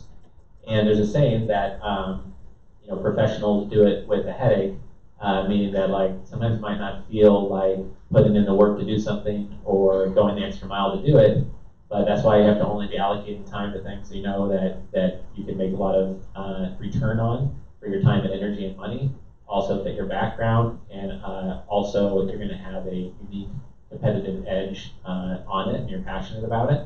Because if you don't, then others are going to perform better and go the extra mile to build something that really defends their sandbox like this. And we talk about at our workshops these objections people have quite often. They don't have time to become a scarce authority, but really it's a more effective investment of your time to attract investors versus not.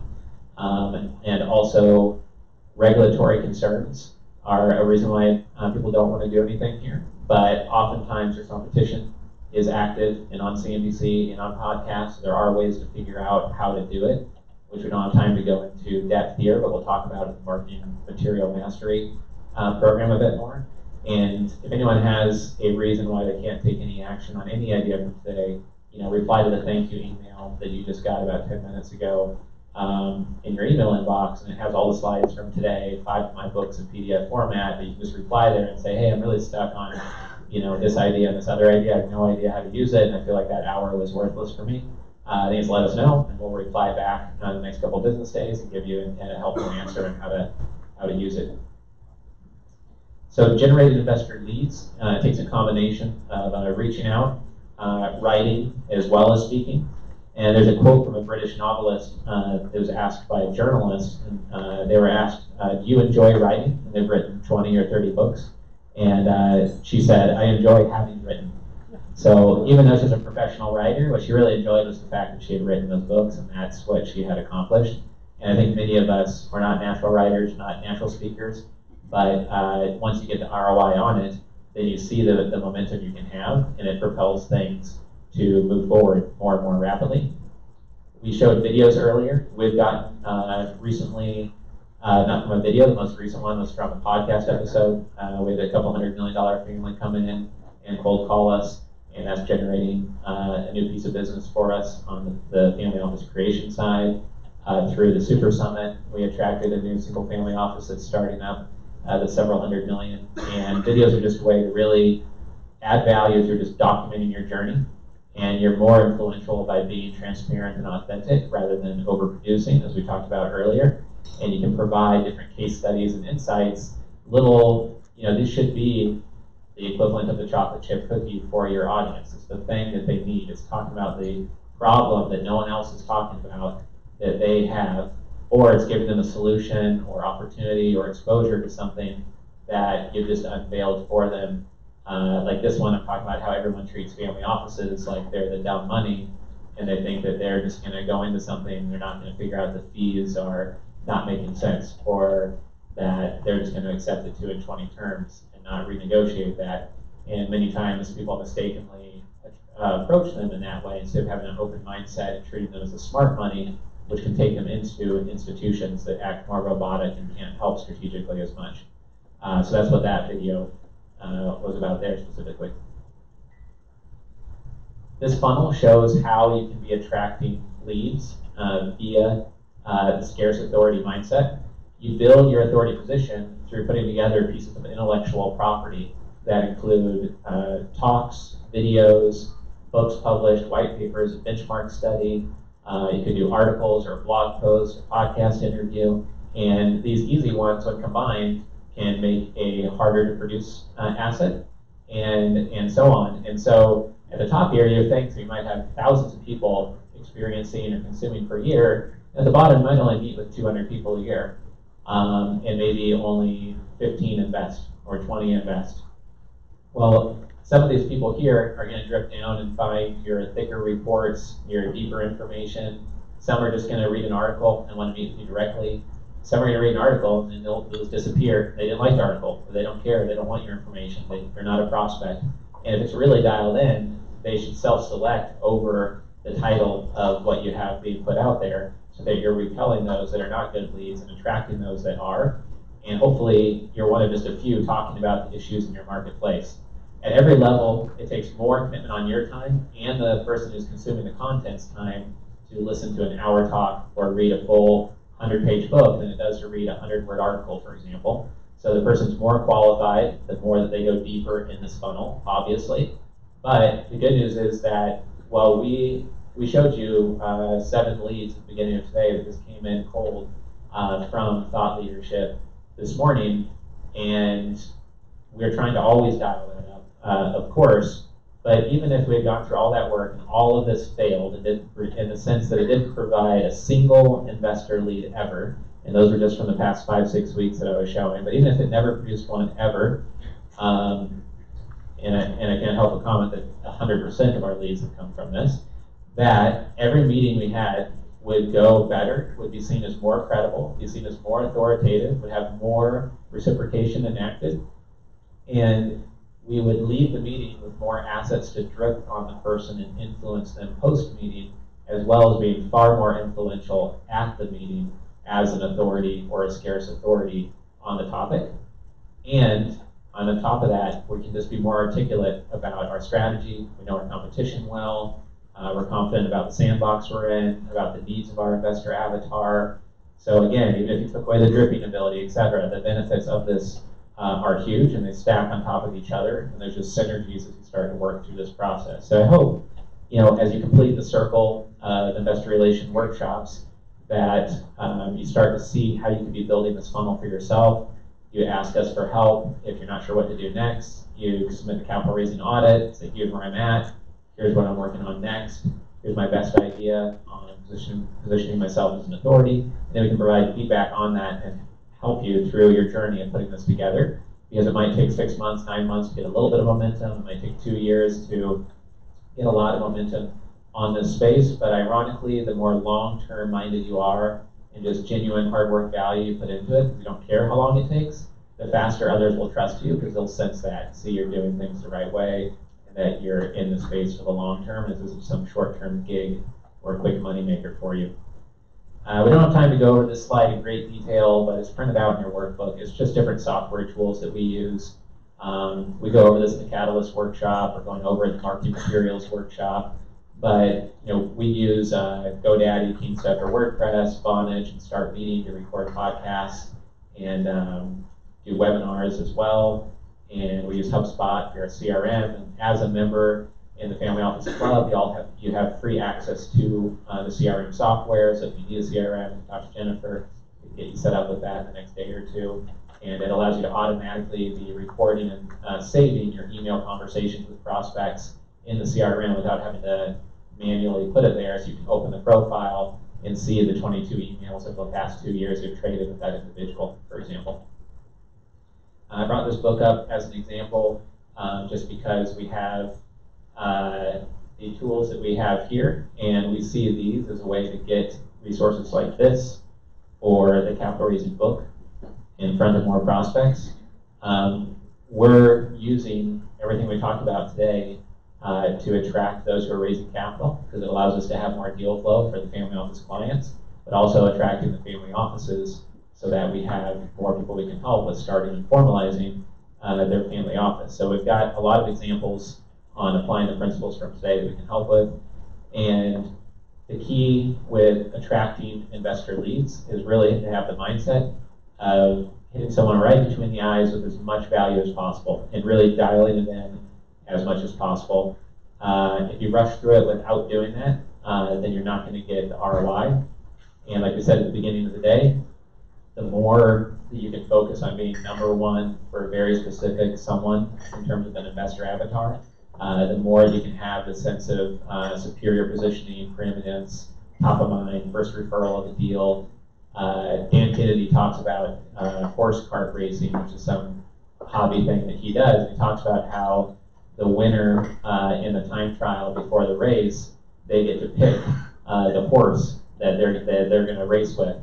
And they're already the best, but then they get the advantage of picking the best horse as well, and they have kind of a dual advantage. But it's also true in the real world. When Oprah invested in Weight Watchers, or when Warren Buffett invested in AIG or in a certain company, he's going to get terms that no one else gets. He's going to see the deal first. He's going to get a better valuation. He's going to get more negotiation power because he's Warren Buffett. In your local area, you're number one in your niche. You're going to have those advantages as well. There's a member of the Family Office Club that closed 7 commercial real estate deals just in Q4 last year, and they closed, I think, 11 deals over the whole year. They're just on a tear right now because all they do is invest in one type of commercial real estate in one city in the Midwest, and now they own 16, 17 assets in that one city and in one asset type. So any asset that comes on the market, everyone knows who to take it to first. They know they're serious, they're going to close. They can do same day drive over to the asset, high conviction valuation on it, on price per door that they know they can pay. If someone needs to sell something quietly, they can get that done. If they want a JV, they'll do that. The brokers are loyal to them, etc. So there's just huge benefits, and that company is ran by some brothers in the Midwest that started with very little resources in a single property. So anyone can use the strategy and process, even if you have a very minimal funnel out there. Just having the mindset of that type of focus and that type of service to a specific group is what starts to create the momentum in the marketplace. So some tips on getting started with this is to write or talk, record talking, at least 30 minutes a week, no matter what. Try to put out a special report or a book, or start a podcast or a blog. It doesn't matter if you're a bad writer or a bad speaker. I'm a horrible writer, and I've written 13 books, and a lot of people have bought the books and read them. I just have editors go over my writing, and they're always editing what I put out there and helping me make it better quality. So I just keep that in mind. And the more that you do it, the more you'll build the muscle and just get good at it. It'll just become natural over time. So the one catch here, though, is that out of maybe 500 professionals that hear it, only a handful are going to take action and actually implement this in its entirety, or even 50% of it, perhaps. But as the quote goes, if you want what others have, if you want to have what others, I think I wrote that down there wrong. But yeah, if you want to have what others don't have, then you have to do what others are not willing to do. In other words, people generally don't like writing. They generally don't like speaking. But if you want the authority position, you get that by writing and speaking. Is the other way to make it more practical. And the formula works if you followed it, because that's all I did, was follow the formula that I shared here with a focus over a long period of time. And the reason why it works is because of fact number one, that most people just don't want to take the time. They don't want to get it done. So we have a couple notes here. I want to take time to write down. So we're going to take a 5-minute small group exercise break to either write this down with somebody maybe you did come to the workshop with today. If you brought a team member, it might be helpful to discuss this together. Otherwise, you can introduce yourself to someone you do not know, did not come here with. And we've got dessert in the back, coffees to refill. And if you want to answer a couple of these questions on what would the equivalent of a warm chocolate chip cookie look for your marketplace, what are some top conversations going on in their head for your potential investors? It could be for them the fear of trusting a boutique investment firm or a very small 1- or 2-person investment firm with not a big track record. That might be a worry in their head that you need to address for many of you. How can you be their Excedrin? So you're the gel cap that they're looking for their specific type of pain, and they want to reach out to you instinctively because they're so dialed into a specific headache. And what can you create in the next 10 days to attract more investors?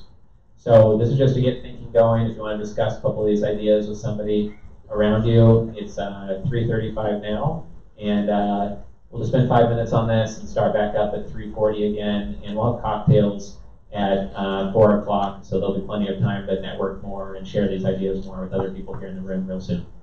Thanks. We'll start back in 5 minutes.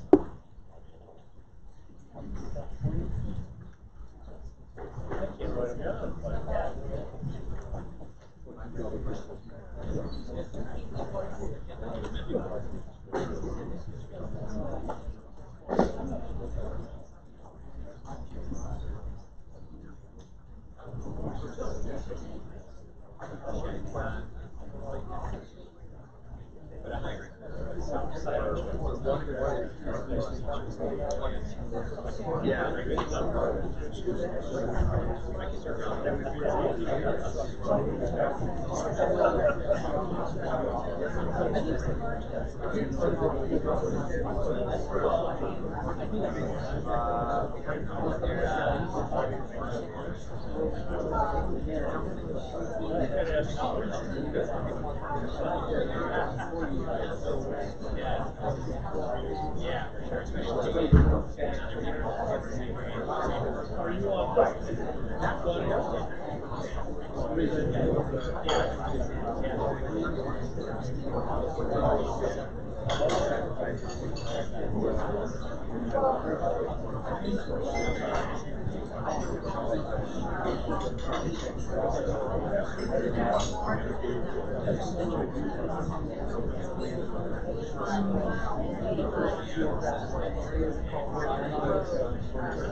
Takes the same database of your health insurance and marries them.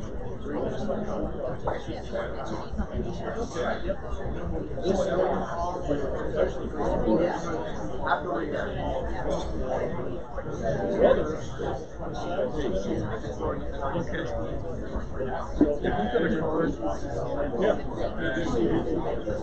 I ran out of cars. But you're Alan over there. Okay, so if I call, they can just connect me. Yeah, I do. I mean, most of my clients, we insure about 150,000 multi-families, a lot of real estate insurance, and a lot of our clients are, they're the family offices or the REITs. Sometimes they want debt, sometimes they want equity. Richard said that you're kind of like in charge of placing debt. Okay, I would rather work with somebody that's connected than just somebody who's, so I'll give you a call. I can come and you ever get coffee or lunch? Yeah. Okay, maybe next week or something. Yeah, I got All right, just 30 more seconds. We're going to get started. Somebody just bought like 7,000 New Jersey.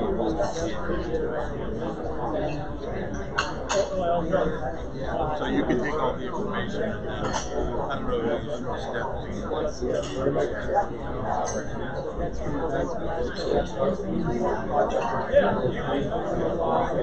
you ever use Fannie Mae? Yeah, we're experts at that. People that, we've got a whole team that's dedicated. You know, Fannie Mae can be a pain in the ass to work with. We get them everything we do. So used to doing it. All right, let's go ahead and get started again. You know, I've got through Fannie Mae and a quarter of the time they're using it. If you want a deeper dive on that last section on investor lead generation, then I would encourage you to come to the Capital Raising Catalyst workshop. We held 4 of those last month. I believe we have one coming up in early March. And we're typically putting on 8 to 10 Capital Raising Catalyst workshops per year. So there's always a chance to come to one of those workshops and we talk about the investor funnel in more detail as we do at the Market Material Mastery program. Okay, so the last section was on getting the leads in the door, but now we're going to talk a little bit more about persuasive pitching. And I wanted to show the core values we have on a metal sign in 4 places in our office. And I originally put this up because our #1 value is ruthless integrity. But then as I was reading through these, I realized how connected to influence these are, probably because it's impacted me to such a degree. I mean, really, ruthless integrity is just a foundational thing that you have to be credible and trustworthy and for influence to work. Pantheon thinking is the only way to build an authority position using long-term evergreen thought leadership, is doing things for the very long term and not caring about the short-term ROI. And that shows consistency and conviction and adds to trust. And then the choke points, and focusing on those, a lot of times the choke points are authority, intellectual property assets. And it's just a way to execute. These three are principles, the first, second, and the last one. Whereas speed of implementation, meeting challenges with optimism, and hyper accountability is really how we get there day to day. The other ones are more principles that we're kind of making decisions based on. So I just wanted to point that out as just another reference point of why this is really how the Family Office Club has attracted so many investors, is by operating on that. And I'm going to go over now a couple slides on a topic that I've never heard somebody discuss at an investment conference. It didn't get brought up during my undergraduate in business. It didn't get brought up during my MBA in business. And it's really a shame that it's not. And it's really on the power of listening. Gary Vaynerchuk says he's a counterpuncher in the world of aggressors. In other words, he just listens, and he provides an enormous amount of value back to the person after he understands where they are in the context of their situation. And like almost everything we talked about today, it works because almost nobody does it. When we created our first book on family offices, we interviewed 32 family offices. We asked them what their biggest frustration is, or their last $10,000 piece of advice in the interview. And the most consistent answer was that nobody listens to them. They say on their website what they want, they tell people what they want in meetings, and then they pitch them something else, or they pitch the whole meeting, they don't ask questions, they don't help them first, they don't add value first, and they say, no one listens to us at all. They pitch the whole meeting, and then they ask one or two questions at the end, or say, do you have any questions? And then they don't leave with any extra knowledge of what we want. And people don't feel respected when they do that. So the doctor approach, besides knowing your prospect better than and you can describe their problems just as well, if not better than they can, is really asking 60% questions when you go into a meeting and having laser focus on who you're meeting with and asking all those questions. So it adds up and develops your raw material to be an authority on your space. This is where you get all the fresh ideas and what the headaches are, what the problems are. And one trick go-to statement I learned from Evan Pagan was that after asking lots of questions, then you transition into saying, well, based on everything you've told me so far, I would recommend this, or I think it would be a natural next step to do X. And it's like going to a doctor, the difference of going in, and as soon as you sit down, he says, here, take these purple pills, take 3 a day, and you're going to feel better. And he hasn't even asked you what's wrong. A good doctor will ask you what's wrong, do some tests, knock on your knee, have you stand up and sit down and hear it click, ask if you have arthritis, ask if you had surgery or injuries before in sports, ask if it hurts when the weather gets cold, and really get to know you and get great context on it. And then whatever he prescribes, you're just going to take those chemicals and trust it doesn't kill you and not think about it again. You probably can't even read his handwriting. You probably don't even read the bottle. You just want to know how many to take for how long, and you just take it. Because he's the authority. He's prescribed something for you. He has not sold you something before knowing who you are. That's the doctor approach of listening. You not only get raw material to be an authority, you not only become more influential, you just get smarter on your niche, and you become much more powerful of a communicator because you are listening so much. Stephen Covey passed away recently, but he had one of the best-selling books of the 90s on communication and leadership called The 7 Habits of Highly Effective People. And one of the 7 habits was seek first to understand. So figure out what's going on first, and then try to add value, then have your sales pitch, then have the solution. And he talked about in his trainings, I got to see him live for one of them, there's 5 different levels of listening, from ignoring or pretending to listen, like on an audio phone call, when someone puts you on mute and they're really just answering emails. Selective listening, so you're just waiting until they say something you care about, and the rest you're just blocking out so it doesn't crowd your brain. The next level is listening. And then empathetic listening is really imagining what it's like to be in their shoes and what it's like to have that perspective and what else comes along with that. And I think one of the issues is that most of us speak at 150 words per minute, but we can listen at over 3 times that speed. That's why podcasts and audible books, you can speed them up to 1.5 or 2 times, and most of us like to listen to things at about that sped up speed, but most human beings don't speak that fast. So we get bored and our mind starts wandering and we're way ahead. We have extra capacity. So we're switching and thinking about something else and think about what the person said, and if what they're saying is not highly valuable, you turn off really quickly because of that difference in speed. The most important thing I think the Covey said was that to be influential, you first have to be influenceable. So you have to open yourself up to really understanding their situation, and then you can be most influential because you can take your 4 hours of passion and narrow it down to 4 minutes you care about most, or find those similar social proof stories that are just dialed in, just like the investor that you're meeting with right now, or they might reveal what their headaches are. You provide the one case study where you showed how you navigated that for them and got the investment done through a complex trust structure or through a global feeder fund, etc. So I think this is pretty important stuff. And by the way, my dad told me growing up that this listening thing is huge, and I never paid attention to him telling me that. But then it took writing the family office book and all these other people telling me that, and then I told him, I guess you were right. I should have listened. The whole point of persuasive pitching is to get, and the lead generation part is to get investors pitching you. Like, they want your time, they want to get on the phone, they want to meet with you, they want to figure out how to joint venture and get access to your deal flow. We had a head of corporate venture capital, Sanjeev from Intel, on stage at our San Francisco event. It was a year and a half ago, and he said his number one piece of advice would just be to ask a qualified investor just for feedback on something. Because if they get invested in the process, they give you some genuine feedback, they take time to see what you're doing, and they give that feedback, whether it's, do you know anyone who'd be interested in this, or do you have any feedback on the structure, or does this look like something that would be compelling to other corporate venture capital groups, just have 5 minutes to give me feedback, they might naturally find that it is interesting, and you haven't gone to them with a sales pitch.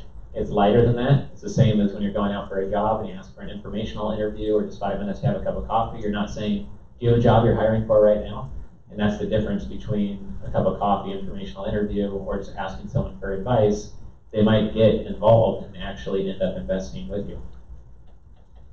When going through a pitch, whether you're starting with a small commitment and using the commitment principle, like the sticker in the window for safe driving and then asking for the billboard, or whether you're just getting to know someone and you find something in common first, and using that study that showed that the good conclusion went from 55% to 90% once you found something in common, or you're just dripping reciprocation type thought leadership material on someone that positions you as an authority. It's all about feeding this flywheel effect of gaining momentum in a relationship, towards them allocating. It just has to start in a very small way. If you try to start too big and you email someone thinking you're going to sell them on your investment through this well-worded essay, it just never happens. And they're very likely to just archive the email and move on. So starting small is really important. Starting low risk is important. So your job is to de-risk it for them. Why is this a very low risk investment of their time to respond, to meet with you, to call you, etc. It is scientifically proven that those who admit a fault in their presentation will be seen as more credible. Like at the start of the day when I said, look, we can't do one-on-one hot seats with everybody here on stage. I'll be lucky to get through my last 20 slides here, by 4 p.m. cocktails. That was admitting that, hey, this isn't ideal. Ideally, I'd be speaking just with you, dialing things in.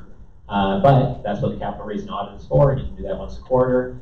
But when you meet with someone, you could admit what the negative is. Like, hey, we're not a global firm with 10,000 employees, but we're laser focused on this one area. That's very valuable and it's growing quickly. And that's all we think about, it's all we do, etc. And they've shown that by admitting what the person might be thinking anyways, you can kill the objection, which is always good in sales or raising capital.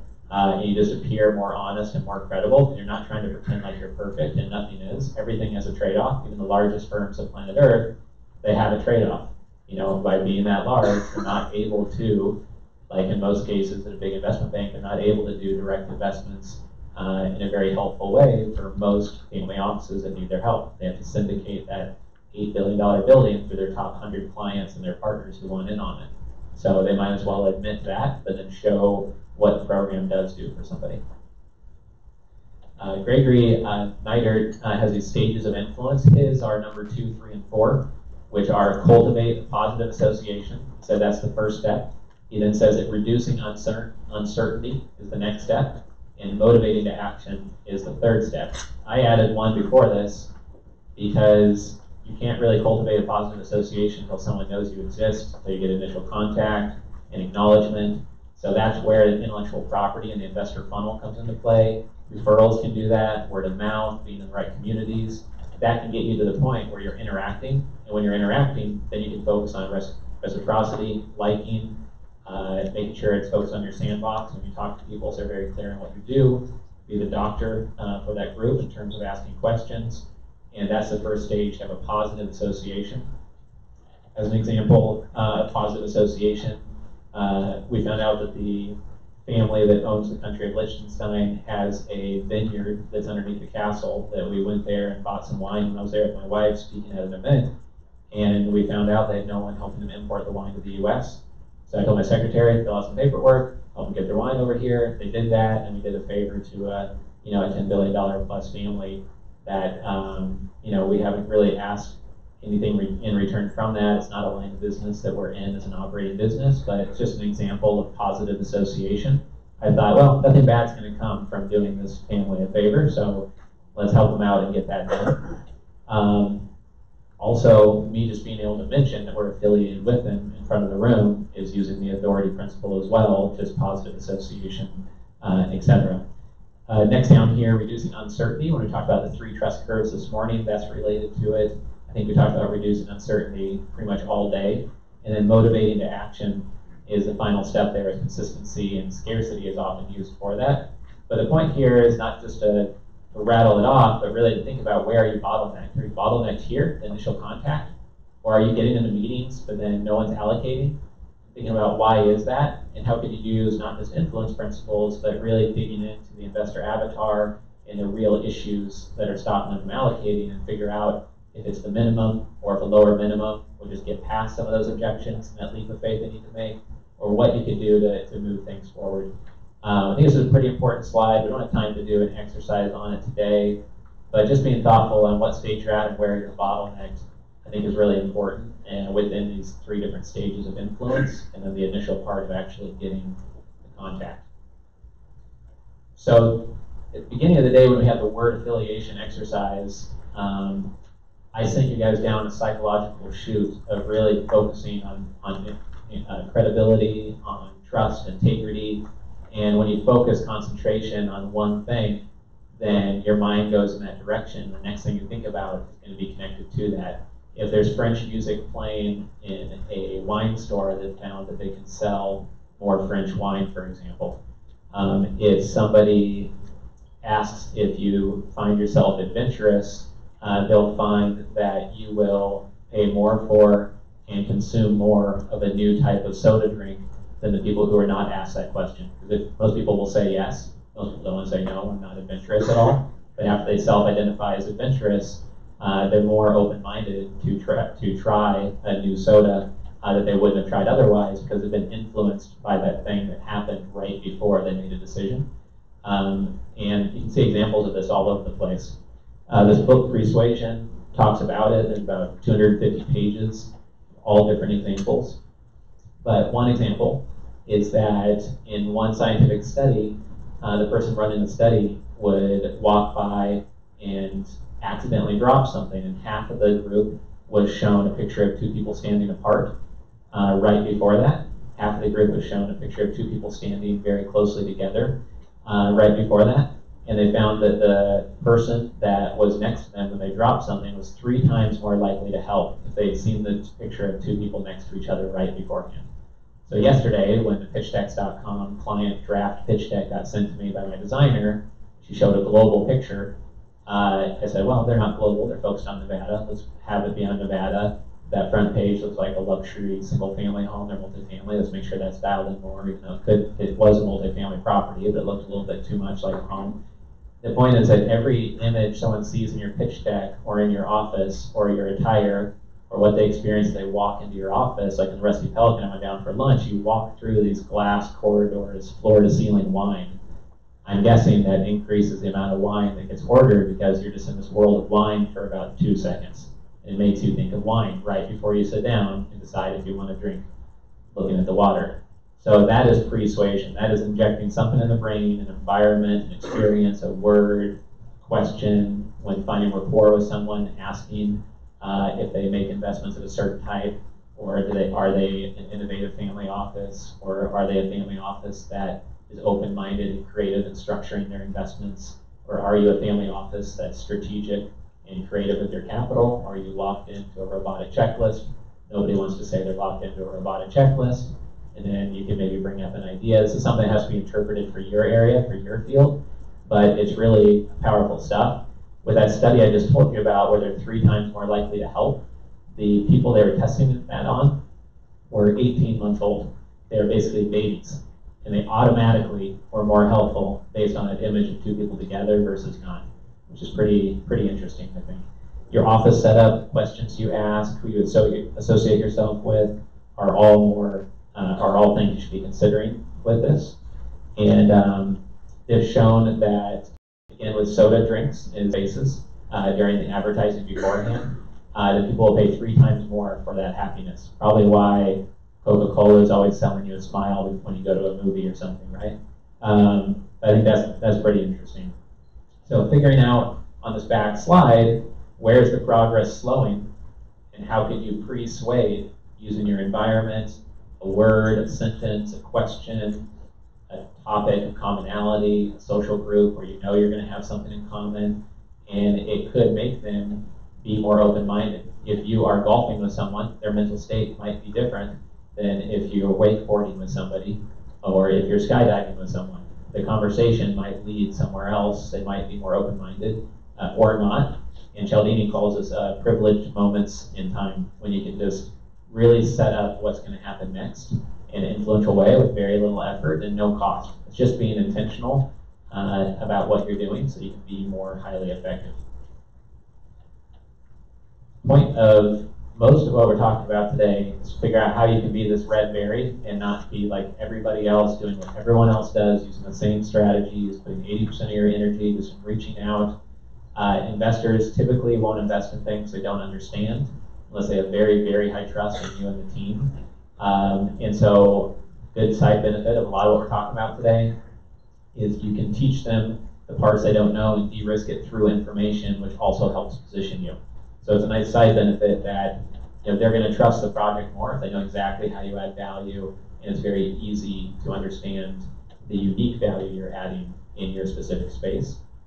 And I think that one of the frustrations of investors, which you'll hear about at our events, is that a lot of people don't do a good job of explaining what their crystal clear advantage is. And because of that, they don't know who to respond to. They don't know what you do.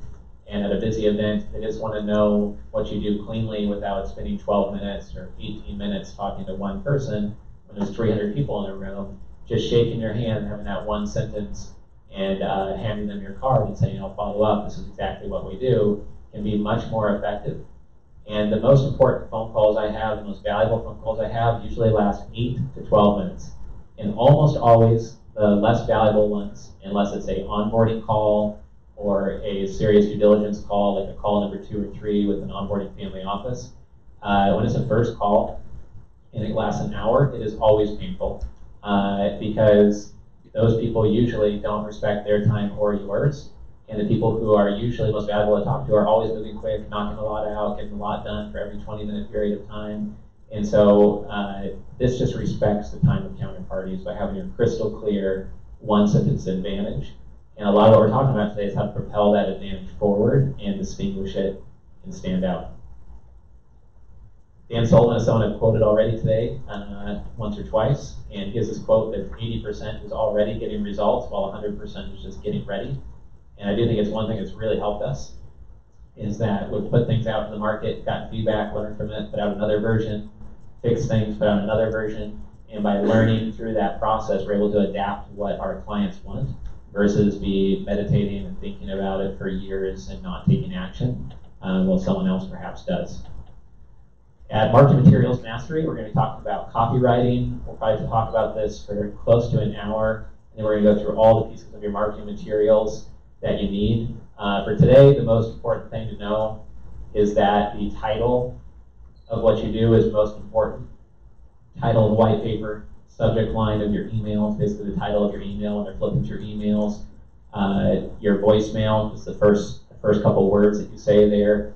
If you don't nail that and dial that in extremely well, nothing else you do matters at all. You can have the best pitch deck in the world, but no one's going to open it if you can't explain what you're doing in a way that makes them want to click down below.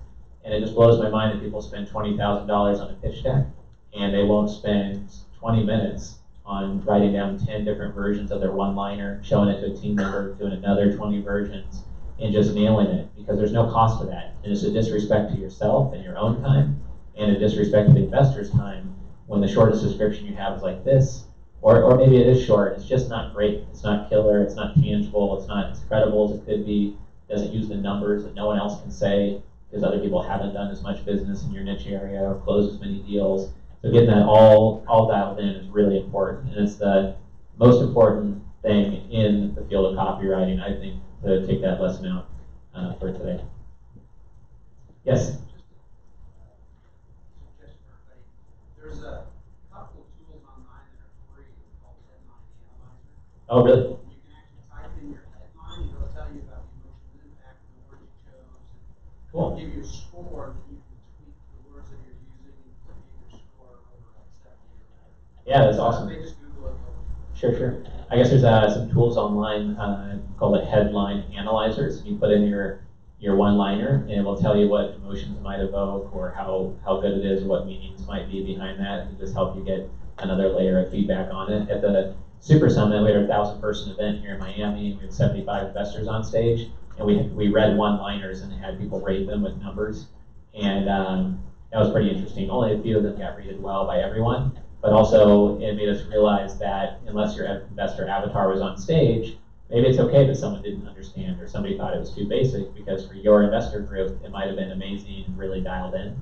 But after going through them, there were a few that were far superior to others and a few that were far inferior. And I think that kind of came out during that exercise. We don't have time to talk about familyofficedatabases.com and the use of data. Just the most important thing to remember is the locality. You're more influential to those local to you, and you're more influential in person. So I would just use databases to meet in person more often. If you're already booking a trip to Miami, see if you can book a couple more meetings while there, etc. This is a homework piece for getting more value out of today. If you want to take it a step further, it kind of summarizes your plan for implementing influence. If you came here via Uber or an airplane, figuring out the 3 ways you're going to influence yourself. I feel like that part of the day, we didn't get a lot of audience interaction, but hopefully a few of you got something to implement to change how you're redirecting your own actions. I think that's a good place to start. One strategy you'll employ to enact a sense of reciprocation. We gave probably a dozen examples today, if not more. How will you use scarcity during your pitch? What stage of influence are you at? Are you at 1, 2? Where are you getting stuck right now? The initial contact, you just don't have enough investors you're talking to, or they're just getting the allocation. What are you going to be a scarce authority on? And how do you plan to take action right now on that? And then the number 1 takeaway from the workshop. And the reason why we do these exercises is that, just like the study that showed that people follow up to their appointments and they actually write it down, I want you guys to have a practical plan, practical ideas. So when you leave here, you didn't just have more awareness of influence. No, okay, there's a couple of neat studies he mentioned, but you have some real concrete things you're going to do differently and you're going to change, and some things you can implement right away. And this will be this piece is in your thank you email in the PowerPoint slide that got emailed to you about an hour ago. And we're at 4:05, so I'm just going to go through a couple conclusion slides so we can get to the cocktails and networking, since I know some of you have to run in just a couple minutes. So we started out the day showing this and how different components are related to influence and persuasion. And this is really the mindset I think you have to raise capital effectively and do investor relations well over the long term. To have a robust platform for doing so, you have to integrate these different perspectives. And we talked about today persuading, becoming a scarce authority, 3 trust curves, enacting reciprocation, long-term commitment, consistency, having a credible, singular position, being the #1 resource for a single type of investor. And for some of you, there could just be a couple ideas that are most natural to employ right away, and then maybe re-looking at this content after a month or two of acting on a couple of these, you'll be able to dial things into the next level. If you haven't been to the Catalyst workshop, I'd really encourage you to come there in March. And then we also have in March our Marketing Materials Mastery program in San Francisco. And I hope that you can combine a couple of these to really see a big difference in how you're going about your communications and setting up your office, your environment, your meetings, and how you close out meetings and follow up with them to take them to the next level. Because in our world, there's a ton of wasted energy of writing an email to someone who doesn't respond. Or you meet one time for coffee, you never meet with them or talk to them ever again. And so just being more tight on who you're meeting with and then more effective at that meeting, even just a 10-20% increase in effectiveness there can change the dynamic and change the results you get. And it could be the difference between raising enough capital to do very well or or not, and not raising enough to keep your strategy going for the long term. I said earlier, we've got 24 events this year, we had 17 last year, we'll probably have 30 some next year. Just like logging in Netflix, we're always adding more content in more cities to this, and we're recording it. So there's 350 investor interviews in there right now. By the end of this year, there'll be 550, 600 investor interviews in there that you can listen to. Your membership is for your team. If you have one membership, that means one person can be at an event live at a time. The second membership is $199 instead of $299. If you do want a second membership, but your team can be logging in to live stream. Your team member could complete the capital raising certification or family office certification. You can submit the capital raising audit as a team, where we review the materials. And there's just a lot of resources, like our 30 hours of 30 different webinars on different niche topics, like choke points, for example, that you can leverage.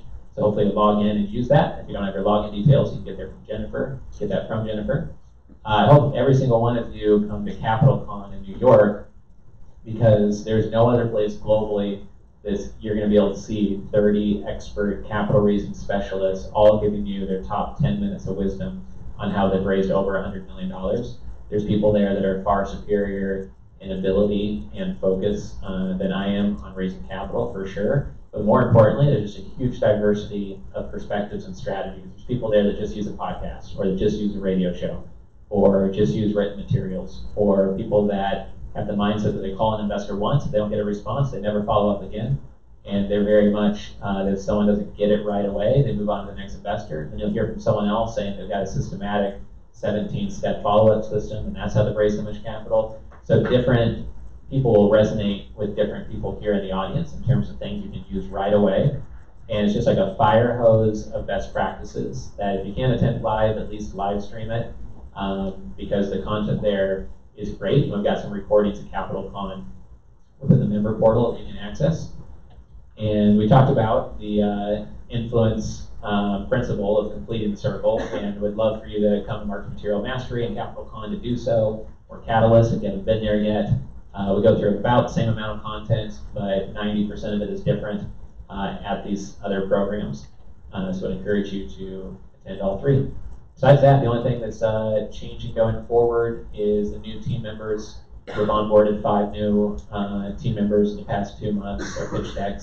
Our pitchdex.com team. Andres is actually here today. He almost is never at our events because he's busy talking to clients in our offices, but he's out here in case you have any questions about pitchdex.com. Clint is here. He has his table who spoke right before lunch on his authority building offering, the VIP speaking.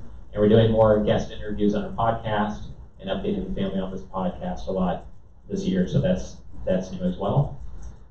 We do have a free quiz you can take if you want to analyze your capital raising processes and investor relations processes. It takes 5 minutes. Doesn't cost anything at familyoffices.com/score. And then that will tell you which of the 8 areas you might need to invest the most energy in. If you score very low on 1 or 2 of them, or if you're moderate on all of them, or maybe you score very well on all of them, and you can include that in your capital raising audit submission and ask for feedback on where you should focus on. But I don't think we've had anyone that scores very well on all of them yet. And that's it. So I would like to thank you for your attention. I just, We're about 10 minutes late for cocktails, so I apologize for that. I know a few of you have to run right now, but from the survey this morning, you saw that a lot of people in here have a lot in common with you. You are all raising capital or in investor relations. Most of you have not implemented authority, positioning, thought leadership before, or just done some. Most of you had only studied a little bit of influence, and now you know a lot more. A lot of you are still figuring out how to make this practical, what to do first, what to do next, what's most powerful. Most of you have raised capital before. You all have strategies to do so. There's only 70 people here in the room. So I'll just encourage you to be kind of open-minded and not close to the vest with what you're doing, just to help each other. And hopefully you see each other at future events. And we hope to see you as well at future events over time. And with that, thank you for the attention. And please look out for the thank you email. It's got a lot of resources that support what you heard here today. Take care.